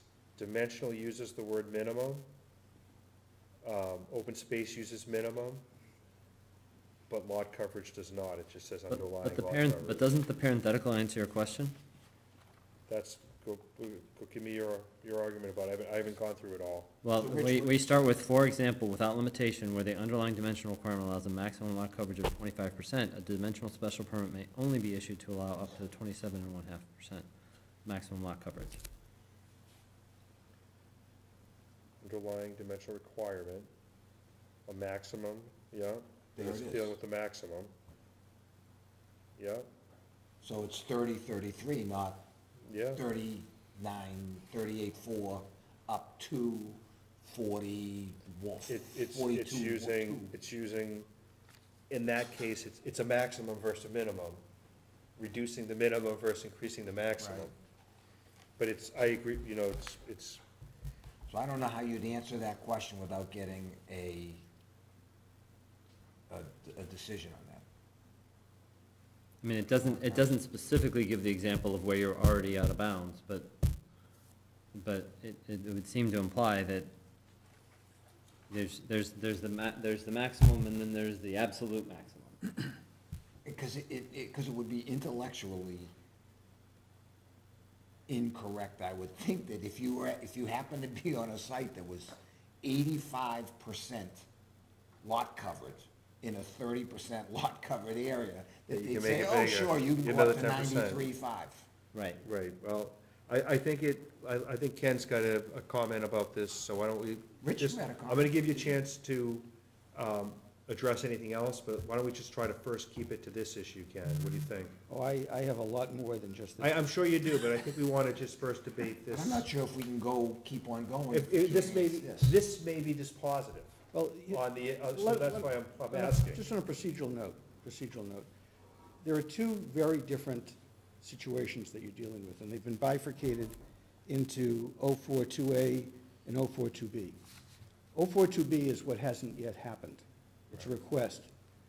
In the letter that you had received, Mr. Krasinski, from the planning board, which I think is incredibly helpful for all of you. Have you all had a chance to read that? The letter was addressed. Circulated, it was in our package. Have you all had a chance to read that? I can't speak for everyone, I don't know. Well, I was, just broadly, it indicates in the last paragraph of that letter that before we address, because it's never come before the planning board, the site plan special permit that would be requested under the second application, because they couldn't get beyond the first portion, which was the already as-built. So theoretically, tonight, the only issue that we should be addressing will be the application for the work that's been done. Because the planning board has yet to opine, because they haven't heard it on the work that has not yet been done, because they refused to hear it, because they were so concerned about the anomalies that were created by the work that's already been done. As much as I appreciate the information that Attorney Sheehan provided, because it's clearly accurate, what isn't being told, or what isn't being addressed, is the history. And I think better than anyone could have written it, Ms. Ippolito did. And I'd rather come out of her mouth than mine, because I'm much more jaundiced. You know, I'm representing Mr. Bethel. We're 6 inches away. We have multiple concerns. But I didn't want you to dismiss my thoughts predicated upon my representation. So I can go through the letter that she had written. And the reason she had written the letter is because initially they heard this matter. And they couldn't understand the history of how any of this occurred. Because ultimately all of the applications for the permits resulted in work which was distinctively different than the application. Secondly, there's no application for Historical Commission. It never went before them. You were advised that this building was built 1850, 1860. They were before the Historical Commission on the garage. It's clear in that letter, which is part of the information that is resident with Marissa from the Historical Commission, that they wanted to hear from the applicant. I took the liberty because last month, earlier this month, I guess, I saw on the board at Town Hall the Historical Commission's agenda, and it was on there, and then all of a sudden it went off. So I reached out to the chairperson of the Historical Commission, who indicated to me, and it's anecdotal, but I'll repeat it. She said to me, well, we're going to hear this. We just haven't put it on our agenda yet. All the work that was done on that building was done without the benefit of appearance before the Historical Commission. That is, in fact, something that is a prerequisite before we go any further. There's no question in the letter that they had sent with regard to the garage that the building is historically significant. The other aspect that is deficient, which challenges the concept of anything by right, is there's nothing in the application which deals with the Coastal Flood Area Overlay District. In Ms.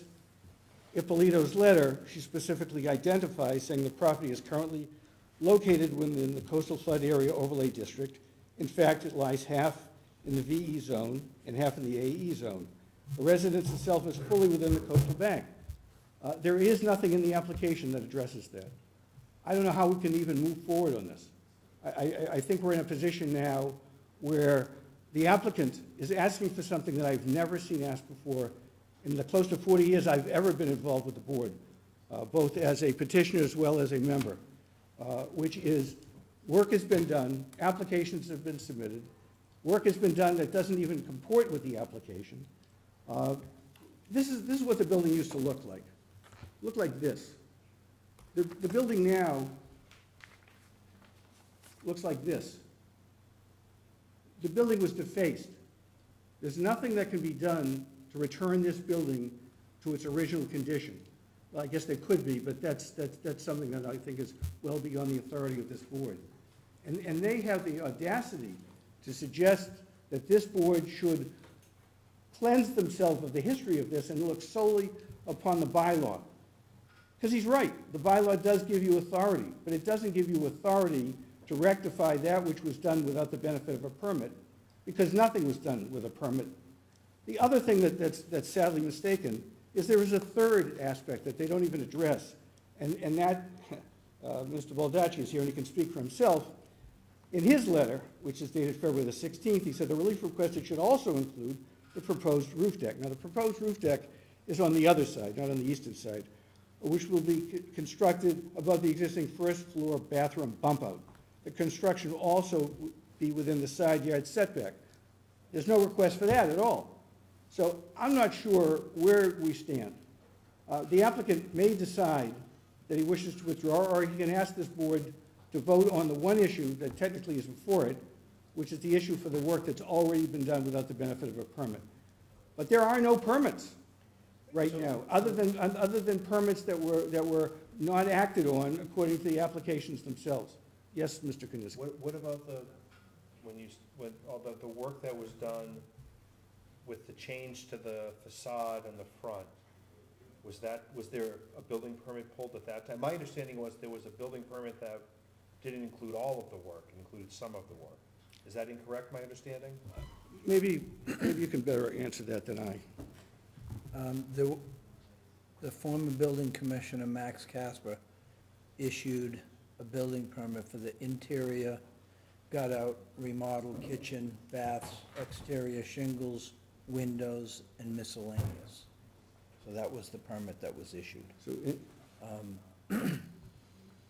So was your opinion, looking at it now, that the work that was done, when we look at that facade, that it exceeded the scope of the permit that Mr. Casper issued? Yeah, that would be my determination. Has there been any request for enforcement that was made to you on that? There was, yes. And did you make a determination? I made a determination that they would need zoning approval to build in the front yard setback, which is above the flat existing porch roof, and for the deck that they're proposing to put above the bathroom bump out. But what about the work that's been done thus far pursuant to a permit? Has there been any enforcement? That's the addition that he said was as of right in the back. So there was. And Well, but the it sounds like change to you- the but it roof line sound- in the front, but you're saying, but It sounds like it exceeded the scope, is what. Ken's saying though that we had no historical input on. Well, I have other questions about, I have a memory of this property, So, yeah, a long memory, 2013, 2000. with Sherman Rogan, then went to I Denise have a Harmon. long memory, That but was, oh, this was, do you remember, this was Hammond? was that with the side garage? That was Rogan. Then that was before, Yeah, with the guy who made all the modifications to it himself. Sherman, right, What was his name? Sherman Rogan. right. Sherman Rogan, yes. But I mean, How could I but forget? also, Chairman? y- I'm sorry, excuse me. yeah, sure. No, please finish. Oh, no, I have the history of all of the building permits, there were 5 of them, issued to the Sneersons. And I'd like to hand those up to you. Absolutely, that would be helpful. And do you Because have it? I had a Freedom of Information request, and the only permits that were provided to me were permits that I've already addressed. So if there are others that are well beyond that, the scope of those, they were outside of the, unless you want to give me a copy as well, and I can see if I have any others. It's troublesome to hear the suggestion that no permits were issued or only one. No, permits were, Please, Mr. no, I had the floor. Ken, I gave Mr. Sheehan the ability to hand out the, Hand out permits, the but permits not here. make disparaging. And then I'm gonna return those, so let me conduct the meeting, please. Yes. And I'm gonna give everybody a chance to speak, I promise everyone that. And, so, the, I'll turn it back over to you, Ken. It's your opportunity. All right. Some of these in here, by the way, is the application for the permit for the addition in the back. I'm only referring now the work that has been done. I will show you, because it makes it a lot easier to identify these. There is one that is dated 6/1/2019, and that's the addition which reflects on the front of it this picture. Okay? The second application reflects this picture. None of that is the work that was done. When the work was done, I'm showing you that picture right now, you can look at it, looks like this. If you can suggest to me that either one of these 2 permits that deal with that building structure permits what has been done, it hasn't. He just acted on his own volition. He didn't act under the authority, and you know something? Ms. Ippolito picked up on that. And she was so distressed, she wrote that letter to you. And she pointed out that she couldn't go any further on this because nothing made any sense. Because the representations, according to her, didn't square. And then she went so far to even suggest that Mr. Sneerson was suggesting that Mr. Casper issued a permit without there being a permit. He did it by email. Now clearly we know that's not the case. That can't be the case. One could never appeal an email permit. But that's how he claimed it was done. Mr. Knitsky, if I may. I held my tongue. I'm gonna come right back to you, okay? I just wanna see, I see there's another handout, it looks like. I just want to hand out the plans that accompanied. This is a point that Ms. Ippolito, with all due respect, is not right on. The plans that accompanied the application for the building permit that is number 19-588. So which one is that in? So that is, I think that's tab 2. Okay, yep, it says 19,588. Right, so that, so tab 2 talks of extensive work to the house. And you'll see the date on that. And these were the plans which accompanied the request built. Now, were these from, did you obtain these from the building department, or? These plans cannot be found in the building inspector's office. They're not there. That's, I guess, the reason why, when I made a request, I didn't receive them. Because they don't exist at the, where they should be, because they had to be stamped in. Ordinary course, as I understand, that's exactly what would have happened, but they're not there. Did they go to historic to go from this to this, and then to what they have now? How do we get to this, like, monstrosity, like a box, you know, this gabled thing over here? But there was, in 2019, Mr. Sheen, there was no appearance before the historic No. commission, you're No, aware there of? was not. No, there was not.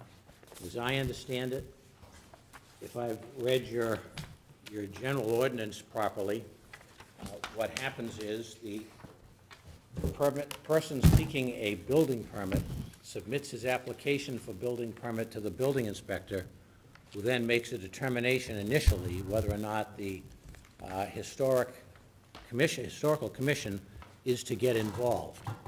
And It's like the demolition, it's like a sheet. that's exactly yeah. right. And But we don't have any record of this plan being, I can certainly tell you that the Historical Commission never reviewed the work that was done in what I have described as Phase 2. And I have received communication from the Historical Commission. The Historical Commission is going to want to hear from my clients and me as to that issue as well. The question is, in part, where do we start? Because there are a number of things that were done that shouldn't have been done the way they were done. I think it's, however, a little bit unfair to the Sneersons to throw all of that blame at them. I think that there was confusion. I have looked at building permit number 19-588. It describes some of the work that's shown on that plan and then ends with miscellaneous. Well, I don't know what miscellaneous means, and I don't know what the building inspector meant when he said miscellaneous. There is no question that the work, for example, to the roof that was done in conjunction with Phase 2, when you look at building permit 19-588, you're not going to see the word roof, but you are going to see all of the interior work that was in fact done in conjunction with that building permit, and you couldn't do the interior work on that building permit without changing the roof as shown on the plan, which my client tells me accompanied the building permit. And it makes perfect sense to me that this plan must have been presented to the building inspector, otherwise the building inspector would have issued a building permit for all of that work without any plans. That doesn't make any sense to me. But I readily acknowledge that when I did my review of the building inspection jacket, that these plans aren't there. I can't tell you why those plans aren't there. Rich, if you asked Max about, have you seen these plans before tonight? I did, and he didn't remember seeing them. He remembers talking to Jerry Sneerson about it. I'm looking on the software program. There's a building permit application, B20-382, that actually has this set of plans uploaded. And in Max's determination,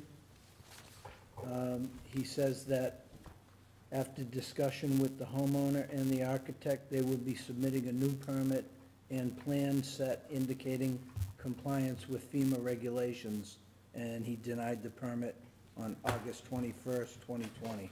That has to do with the garage. That- But if It he's does saying- show the garage. in That has set nothing to plans. do with the house. That, the application states, I can't hear you. I still think we're stuck on the. yeah, that is for the garage. Yeah, the first issue. Mr. Sheehan, that's for the garage. The building permits that have before you, the first one, B 19-29, that is for the house. That describes the work that was done in what I called phase 1.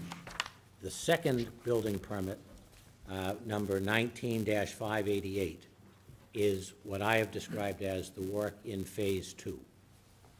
The building permits number 3 and 4 both clearly apply to the garage.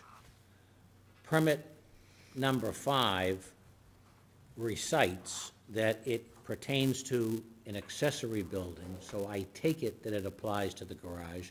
The only question mark I have in my mind is that it appears to be duplicative of the work that was permitted in applications numbers 3 and 4.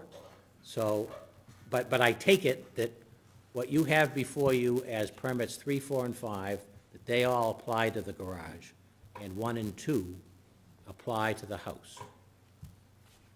The thing that, in addition to, Andy's point about the dimensional issue and the relief on the 10%, having had Max Casper as the building inspector for many years here,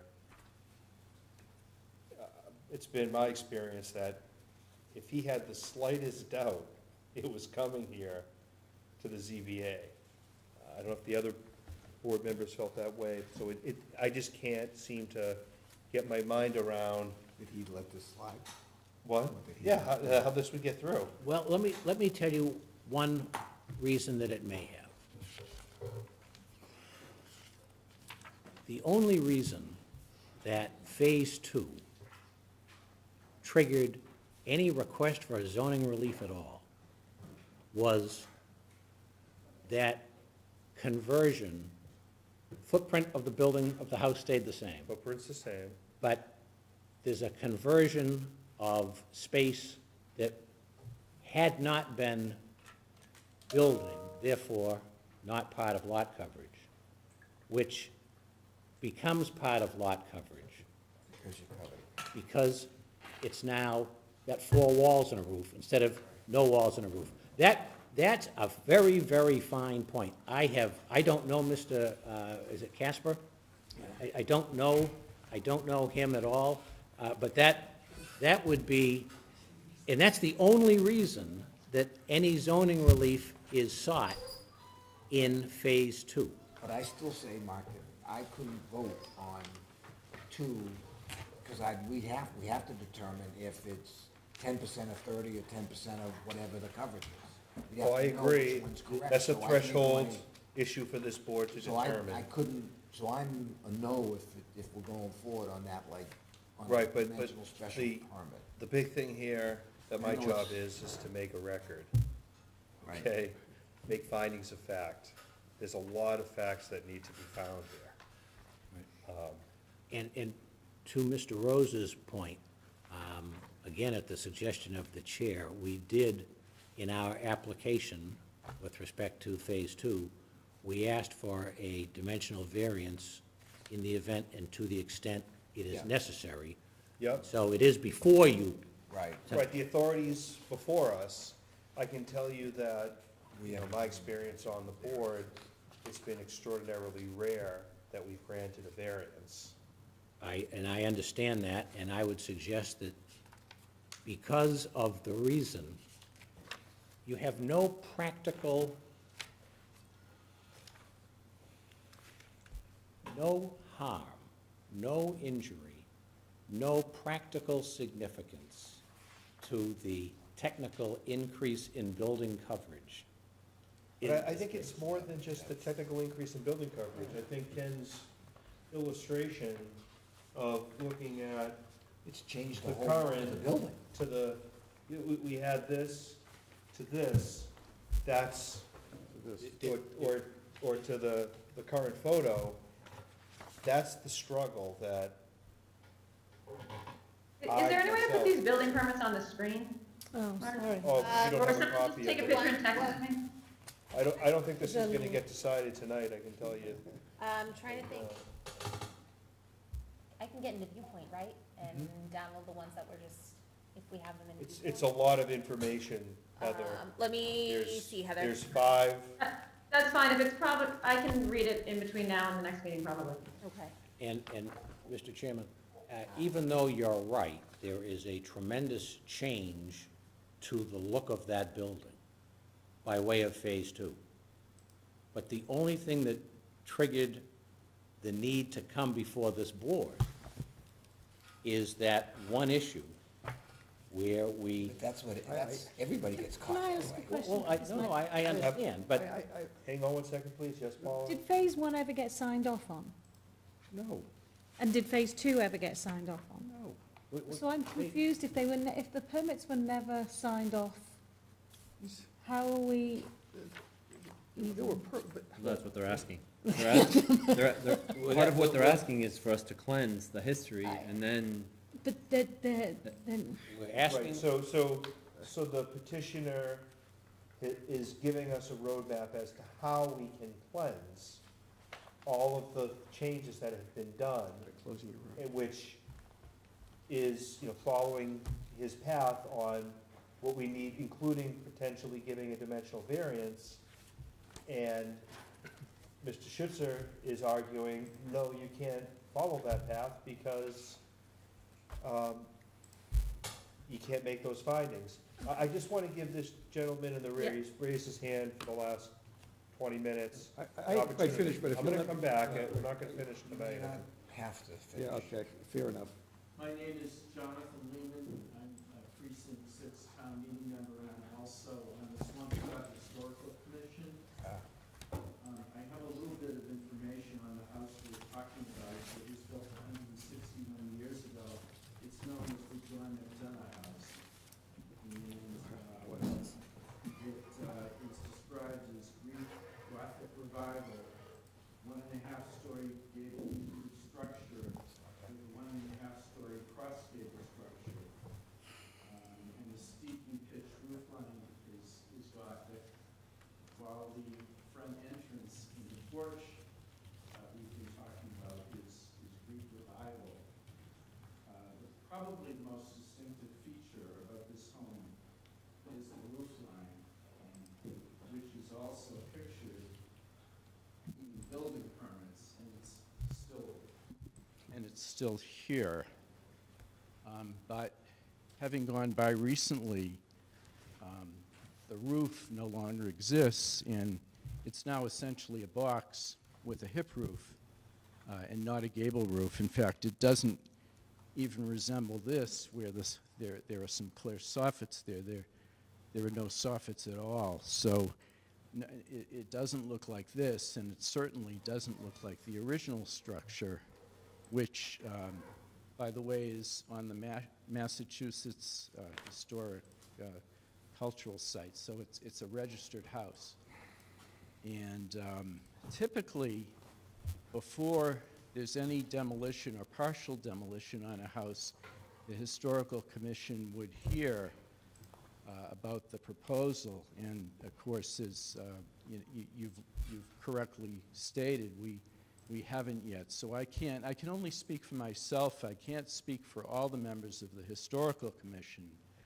But we would hear about a historic home.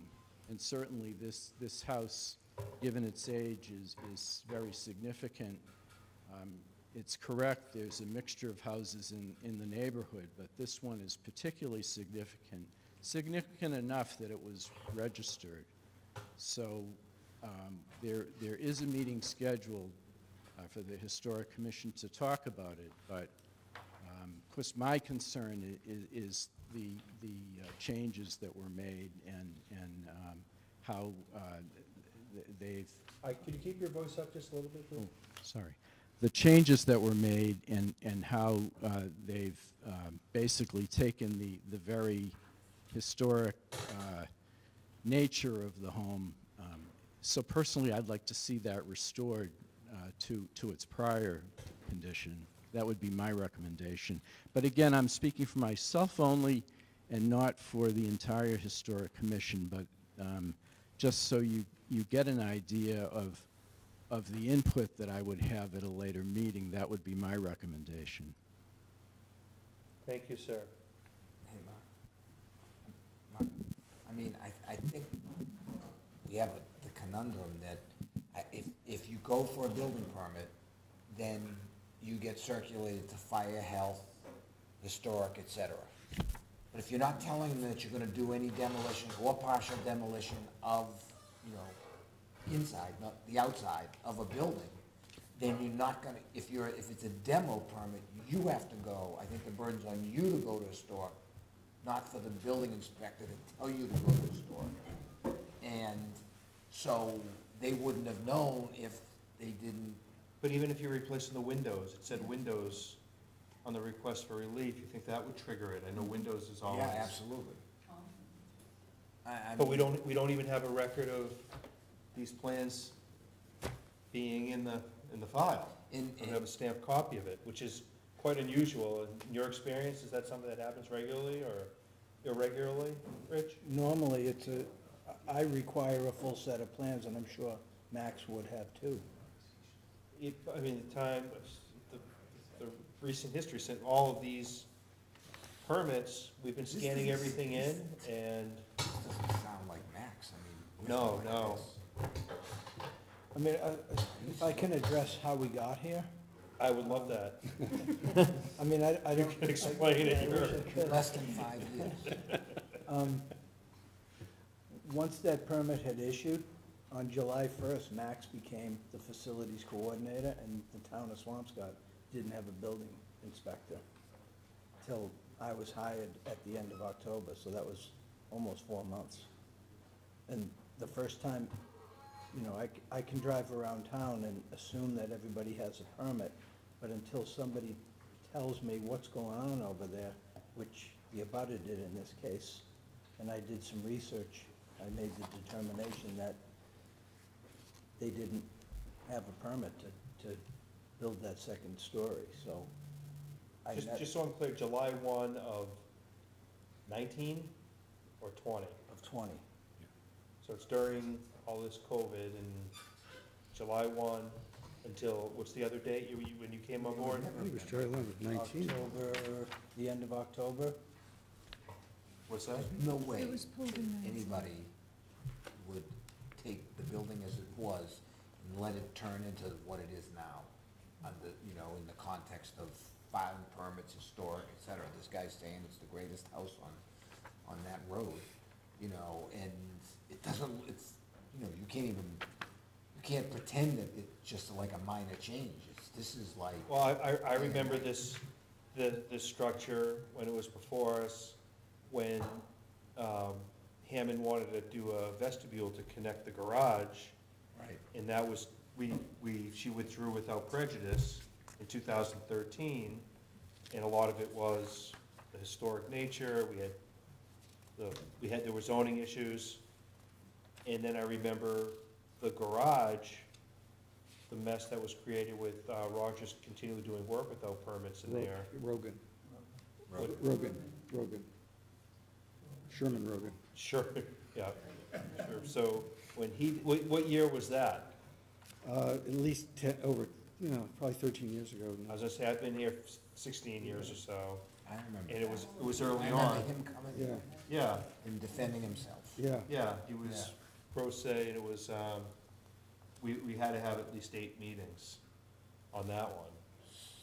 So where do you go from here? That's a great question. Where do we go from here? What I think, my thought on this is that I look at it, my job is to make a record here. And that we have to make very specific findings of fact, and I think it has to be about each piece of work that was done according to what specific permit the petitioner is arguing entitled them to that relief, whether we agree or we disagree. And also, not a finding of fact, but I would suggest a conclusion of law, or we should decide, because we have jurisdiction, on the 10%, whether that is the maximum amount or the as-is. Because that was just. The maximum amount, and.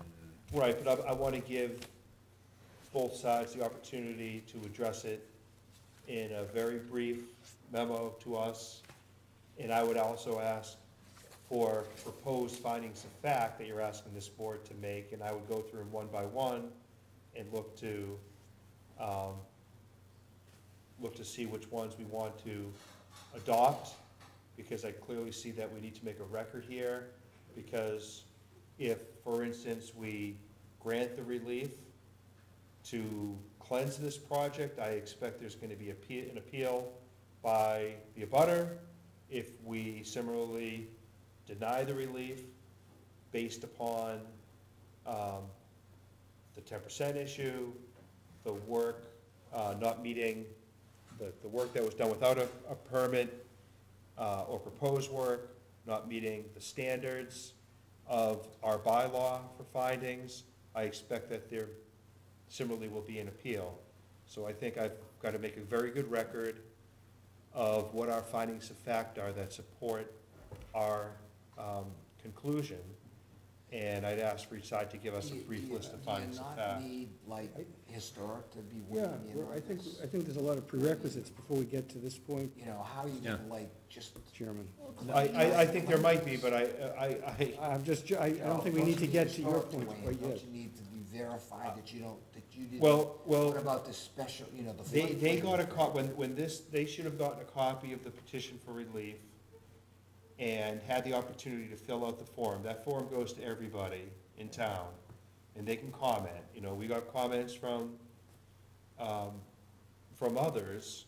That's for a ZBA request, but this was for a building permit. Building permits don't get. No, but I'm suggesting. That's right. And they still have time to respond to any of the boards in town. I'm not going to decline to accept during while the public hearing is open. So if either side goes to historic and says, we'd like to have your thoughts, and for you to send it to the ZBA.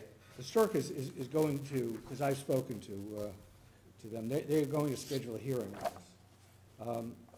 Well, we're not meeting again until September. They have, whatever they want to do, the But prerogative. I'd suggest perhaps take it up with historic before you come back here in September. I'm gonna ask Mr. Sheehan wanted to add something here, it appeared. I think it was at your request, it may have been at Marissa's request. We made sure that we sent a copy of what you have by way of application and memo, sent to all the 6 or 7 different entities that are identified in your bylaw as receiving them, so that they could make comment. And I am sure that the Historic Commission will want to put this matter on its agenda, and will appear before the Historic Commission. I will respectfully disagree with Mr. Schutzer when he says that we shouldn't be here now. We should be here now. We need relief from this board. We may need relief from others as well. I know that there is, for example, with respect to the Conservation Commission, there's an outstanding order of conditions. We've met with the Conservation Commission. We need to get a certificate of compliance as to that. That doesn't mean this board doesn't undertake what its role is. And similarly, with respect to the Historic Commission, the Historic Commission will weigh in. It will weigh in, and it may see things the same way this board ultimately sees it, or it may see it differently. There are different, I'm sorry, go ahead. They don't weigh in No. after us. They weigh in before us, and then we take that criteria. I had to go for White Court, I had to go to. They will now have that opportunity, because if I don't miss my guess, this public hearing is going to be continued. There is no August meeting to September. I dare say that the Historic District Commission we'll have a meeting before then. We certainly will be happy to appear before them and explain our situation with them. And I think that they can then, there's no requirement that if they haven't weighed in yet, they can't weigh in at all, they will weigh in. I know that Mr. Baldacci weighed in on, and gave us his view of the interpretation of the zoning bylaw, which is, this is the first time I've tackled your zoning bylaw, and I say that it is quite an intellectual challenge to tackle your. Well, you did a good And job. so- You realize- And so that there's room for disagreement, but what I guess the way I would like to leave our presentation tonight is this. You did not hear me say, and you will not hear me say, that the Sneersons did everything they should have done in order to maintain the house that they have now and ask this board for relief for what they're looking for with respect to Phase 3. They didn't. That's why they engaged me, to try to figure out how to correct what they did. In my view, the suggestion that they did everything without any permits is most unfair, which is what I suspected I would hear tonight. It's why I brought the attachments with me in case I heard it. Doesn't mean, again, that everything ticks and ties, because it doesn't. As I say, I've spent a lot of time looking at the building permits that were issued, trying to tie them to plans which I have seen. I know that Phase 1 was tied to a McCloskey plan, and I didn't bring that, I didn't make copies and bring them with me, but I've got the McCloskey plan for Phase 1. Everything on that McCloskey plan was done according to a building permit, 310 square feet of gross floor area, adding to the first floor, plus a deck added on top, next to, I should say, a deck next to it. That's on those plans. That's in the building permit application, the first one you have at tab 1. You will not find those McCloskey plans in the building inspector's office.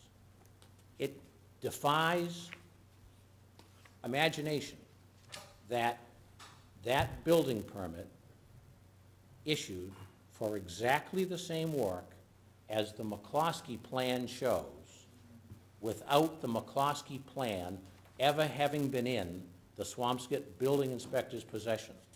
I suggest great respect that that plan was at one time in the building inspector's office. I cannot tell you why it is not there now. Can you look to connect it with the fee that was paid for the building permit, the dollar value, and if there was an estimate from McCloskey, so that at least? I tie the assessors. The assessor has a record, of course, as to improvements. And I can tie, and you'll see it with respect to the assessor's card that's part of Exhibit 3 attached to our application. I can tie the assessor's record to the building permit number 19-29 with the date thereof, with the date of the McCloskey plans. Those all tie.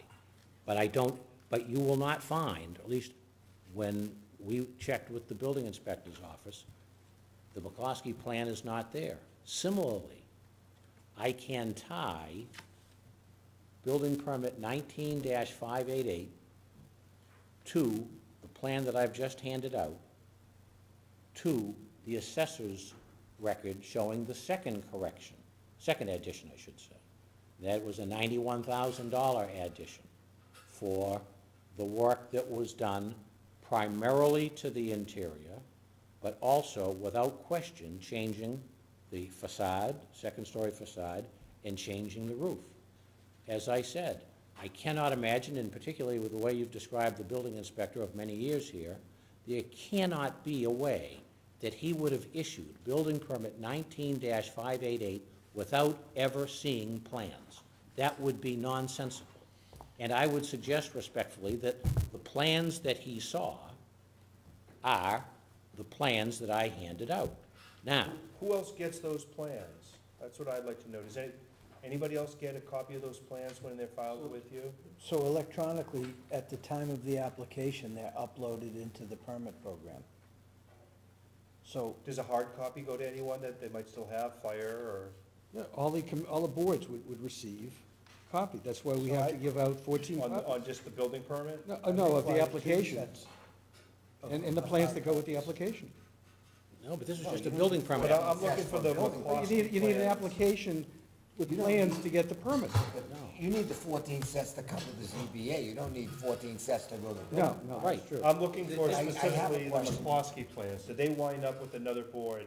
Can we back them into the planning board or back them into the building department by them getting to another board from the building I'll department? certainly make that inquiry between now and. Well, we can ask Rich to take a look into that, if any other board got those plans. And do the owners have proof of payment for the permits? They may have proof of payment, but I'm not sure that they did what they paid for. That's Oh, the- no, that as well. That I'm seems to just be the asking But I concern. have a question back to the, you know, and we're trying to unravel what's okay and what's not okay. The first permit that you said was as of right, and I would understand it would be as of right dimensionally, didn't change anything, changed lot coverage, et cetera.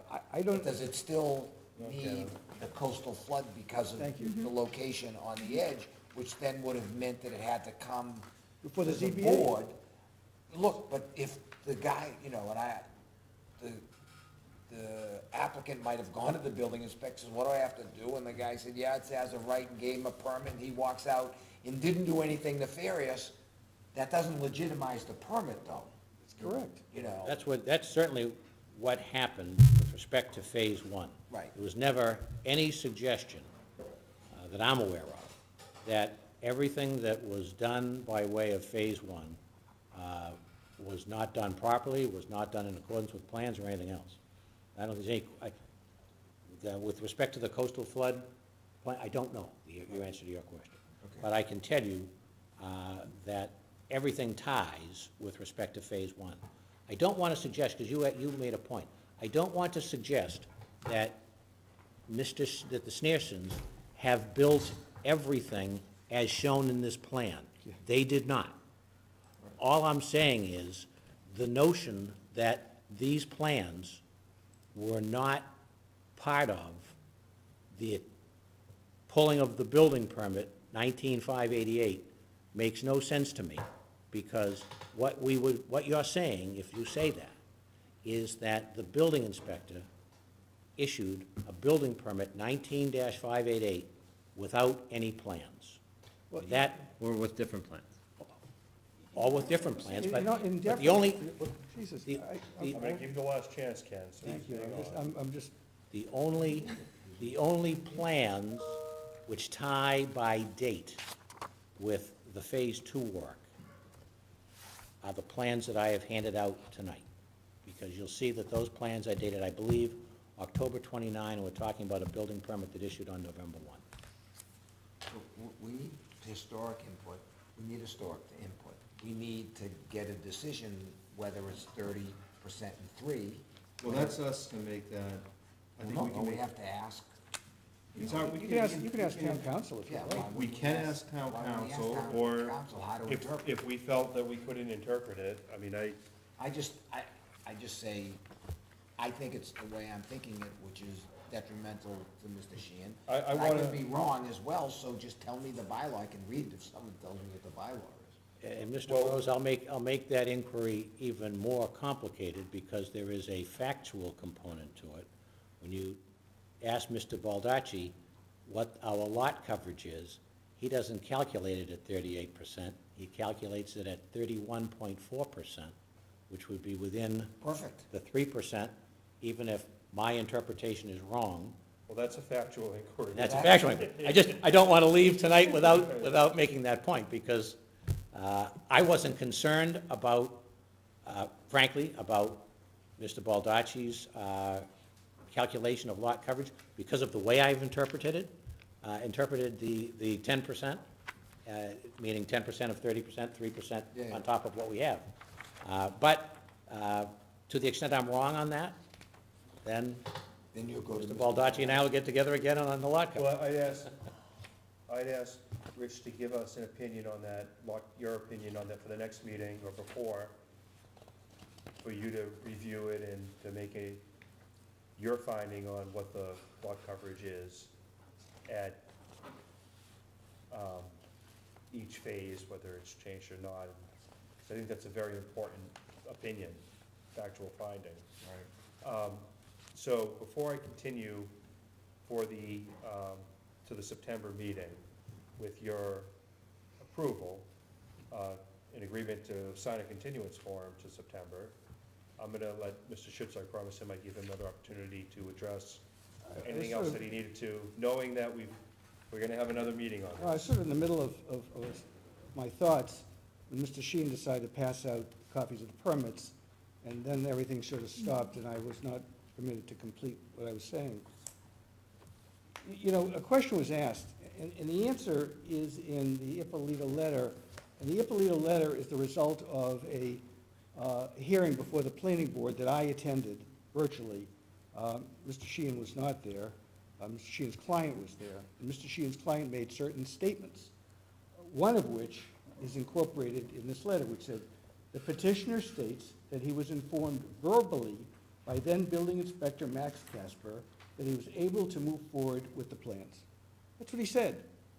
And he was challenged, and it stopped there. He said, I was told by Mr. Casper, I'm all set. Well, we know that can't happen, because we know we can't challenge an email or a verbal statement on a permit. There are so many inconsistencies in the recitation of the facts as he recalls them, which is consistent with this entire procedure, because there are so many anomalies we can't seem to understand. One of which may be, and in all due deference to Mr. Sheehan's client, the Sneersons, is maybe he's not being completely forthright, and he did certain things without permits, because there are so many issues in here that just don't add up, other than he did what he wished to do. Now, granted, that's like Mr. Sheehan making certain suppositions with regard to the way he wishes to interpret things. Well, I interpret them very differently. And all I see are inconsistencies which are being explained by concepts of what makes sense to Mr. Sheehan. What I know to be true is that none of the people that work for the town of Swampscott, be it the Historical Commission, be it yourself, be it the Building Department, have any answers for these things. They don't understand them. They don't understand them because they didn't happen the way it's being explained. And then you top it all off with missing sets of plans, and then it just gets even more so. I don't think at this point the board has any authority with regard to the issuance of the new request for the building permit for the addition in the rear, which hasn't been yet built because that hasn't gone before the planning board. The planning board refused to even hear that until they got some explanation for what occurred on those other supposed building permits, or the building permit that was issued but was built entirely different from the schematic and from the picture of what the proposal would look like in its renderings. Because those renderings don't look like what it looks like. There is not a single rendering that exists anywhere today that looks like this. You can't build things without a rendering of your proposal. And I would defy Mr. Sheehan to show me a permit with a rendering that looks like this, because I couldn't find one. Now, maybe it doesn't mean anything anymore if I can't find it. Maybe it just means that it was lost. I don't know. But at this point, I would ask the board to reconsider whether it even wishes to continue this until there's some very concrete information which this board doesn't have. The board can continue to opine about things it doesn't know in the hopes of trying to move this thing along. But you just don't have that information before you. And there's no indication you will.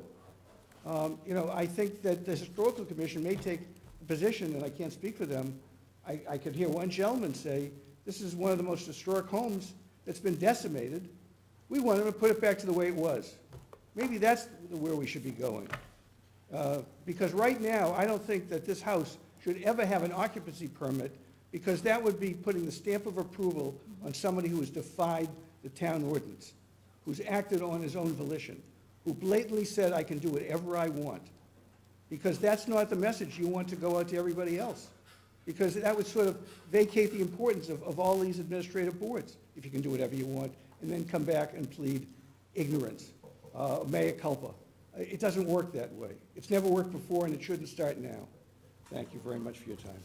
Ken, one thing I would say is, when I say my job as the chair is to make a record, findings of fact, conclusions of law, and set this up if there's an appeal. What I don't want to do, Yeah. although your arguments may be very compelling, is to rule on something that may be looked at by a court that we just ruled arbitrarily. We didn't look at all the evidence. There's got to be some We didn't evidence give to the look at. petitioner due If there was something consideration. concrete to look at, I would be in a position to either agree or disagree. I don't have it. He's making the suggestion that it exists, but there's nothing before us. There's no building permit that squares with what was built. Right, but I believe my job is to make sure we give the petitioner an opportunity to present the evidence, to meet their burden, and to listen to the abutter who is in opposition and can challenge that. If, I can assure you. Mr. Sheehan has known for a long time I was going to be here tonight. For a long time, he understood the issues that he was confronted with. And in all candor, I'm glad I'm representing Mr. Bethel and not Mr. Schneerson. My job is a lot easier. I don't know how you can create a record on quicksand, because there's nothing concrete here to work with. And to give him the benefit of the doubt, because we don't have anything to work with, it defies, How to me, am defies. I giving the benefit of the doubt? I told you to submit proposed No, I'm findings not of saying you fact. have. I'm not saying. We might I'm not saying you have. adopt all I'm of just saying those. that he's asking you to do that. I'm not saying you've done anything. Okay, well, and like I said, I'm giving you the opportunity to present, because you want to have the right record on appeal, no matter which side it is. I've litigated many cases with Mr. Sheehan. I can assure you he's a brilliant litigator. Oh, he's very good. He did a better job than I could have representing Mr. And I know my job is to make a record, one way or the other, and that's what I intend to do. So the last comment of the night, again, from Mr. Pearson.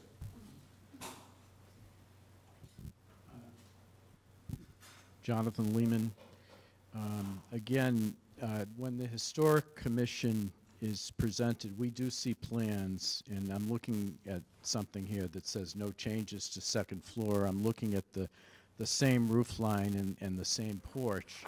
When we look at partial demolitions, first we determine whether a home is historically significant, and of course this one is. It's listed in the Macris database, and whether there are substantial changes. Obviously, in this permit application, there aren't, and we, like every board in Swampscott, would rely on the diagrams.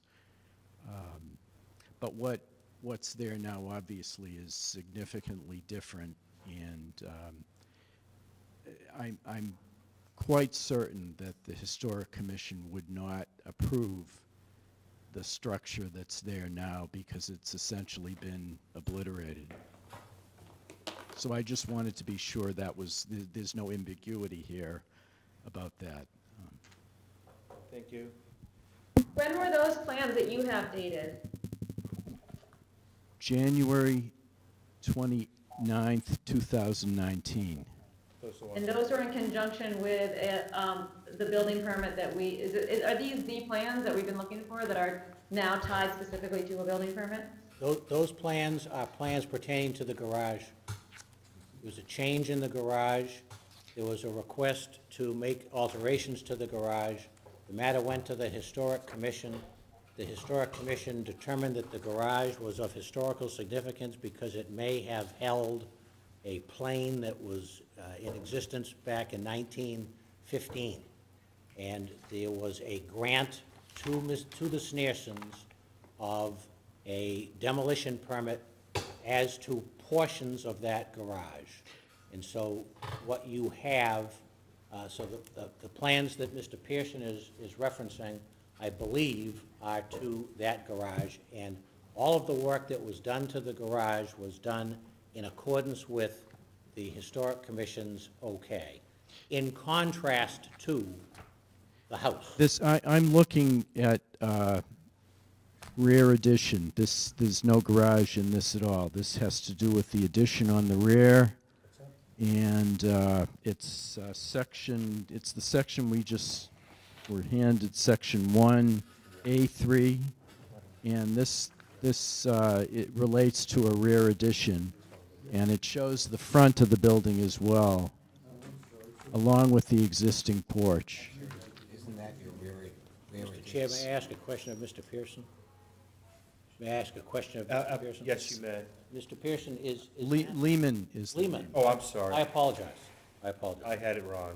I was misled by the chair. Yes, Okay. He was doing real well up until the criticized you. Mr. Lehman, are you looking at McCloskey plans dated in January of 2019? They're dated 1/29/19. It's in section 1 of the building permits. It's in your, it's And it says Sneerson Residence, 53 Puritan Road. Okay, building permit number 1 applies to the addition to the house. And I believe that the plans that accompanied that work are the plans, what I've been referring to as the McCloskey plans, that that are dated in January of 2019. I don't know if that's the same. Yes, and I'm looking at that. I'm looking at front elevation, left, rear, and there, in each of these elevations, the original roof line is still there. Just because the building inspector, it's still your burden, just because the building inspector. The McCloskey plan was designed. And these are McCluskey plans, yes. The architect's name is in the upper right. The McCloskey plan. Sure, if I could just have your name, please? Sure, Susie Davis. I live at 50 Puritan Road, which is directly across. I've been there for 13 years. I was there for the Brogan incident and the meeting and all of that, and I've watched the progress or the lack thereof. I'm going in for major surgery October 5th. I don't know if I'll make it to the September meeting. I have a lot of thoughts. I don't understand the bylaws and all of that. I've been a homeowner. I understand how things should and should not go. I'd like to have my say, and I would like the board to tell me how you would like me to address you and the public of my feelings of what I've seen since these people have purchased the property. Like I said, I've been there since Brogan. I've been there, the people who bought it from him. The garage used to be called the boat shed, now has a cement foundation in it. I've watched the Sundays, I've watched it all. So I don't want to tell you everything that I feel, because I know it's 10 o'clock and I've sat there. I'll give you a couple of choices. One is you could give us your statement in writing. And have Ken present it. You could submit it to. I'll submit it to you. Yes, to Melissa. And I can maybe do will it be Zoom as well? Oh, yeah. You could Okay. participate by Zoom. But I'd like you to know what my thoughts are You can do beforehand. it both ways. You could give us your written statement if you have additional comments you want to make on that hearing date. And what was the date again? September 21st. Yeah, it's close to the 5th. So you could submit your thoughts in writing. If you're able to attend the hearing by Zoom or in person, you're welcome to attend. But just make sure that you are able to give us all your thoughts in writing in the event you're not able to attend. I'll probably do both. Okay. Thanks for the time. Thank you. And I don't know that will conclude on September 21st. Oh, I wouldn't be surprised if it didn't. I don't know. It's just a shame that it is at this point, that so much time is being spent on something that. This is my third go-around with this property. I've been on. Mine Andy too. So Oh, in the no, past- excuse me a second. In 16 years, we've probably, Just the 10 word meetings nonconformity that I've in had phase this 1 keeps getting to me. Like, I don't know how you go forward with nonconformity. And as brilliant as this man, attorney, presented himself today.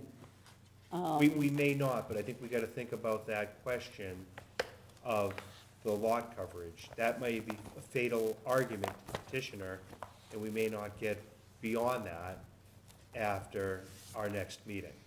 A lot was said tonight, and that word miscellaneous in that missing permit might have been just taken to the ends of the earth, and if you say miscellaneous to people, they fill in that gap mightily. Just a thought. Okay. Okay, so with that, Thank I'm you. gonna make a motion to continue the hearing to September 21st, and we're gonna have a roll call with that. Paula? Yes. Ron? Yes. Andy? Yes. Tony? Yes. Heather? Yes. Okay, so we are continued to September 21st. I'll ask that you sign a continuance. I would invite, if you want to present something in writing on the issue of that 10%, the dimensional special permit, and if you feel, I think I'll hold on, but I'll be glad to do it if you think. your choice. I'm not gonna make anybody do anything they don't want to do. It's your choice. So with that, I'll see everyone on September 21st. Thank you very much. Okay, thank you. I can't find it. I'm gonna make a motion to close the public hearing. We're gonna do that by roll call again. Paula? Yes. Ron? Yes. Andy? Yes. Tony? Heather? Yes. Okay. Ken, what Right. I'd like to do is I'd like to write whatever I'm gonna write and give it to you first. Marcus, nice to see you again. Good to see you, did Bill. this with me with Rogan. I was with Larry then. That's okay. Oh, God, no. Well, it was hard to forget.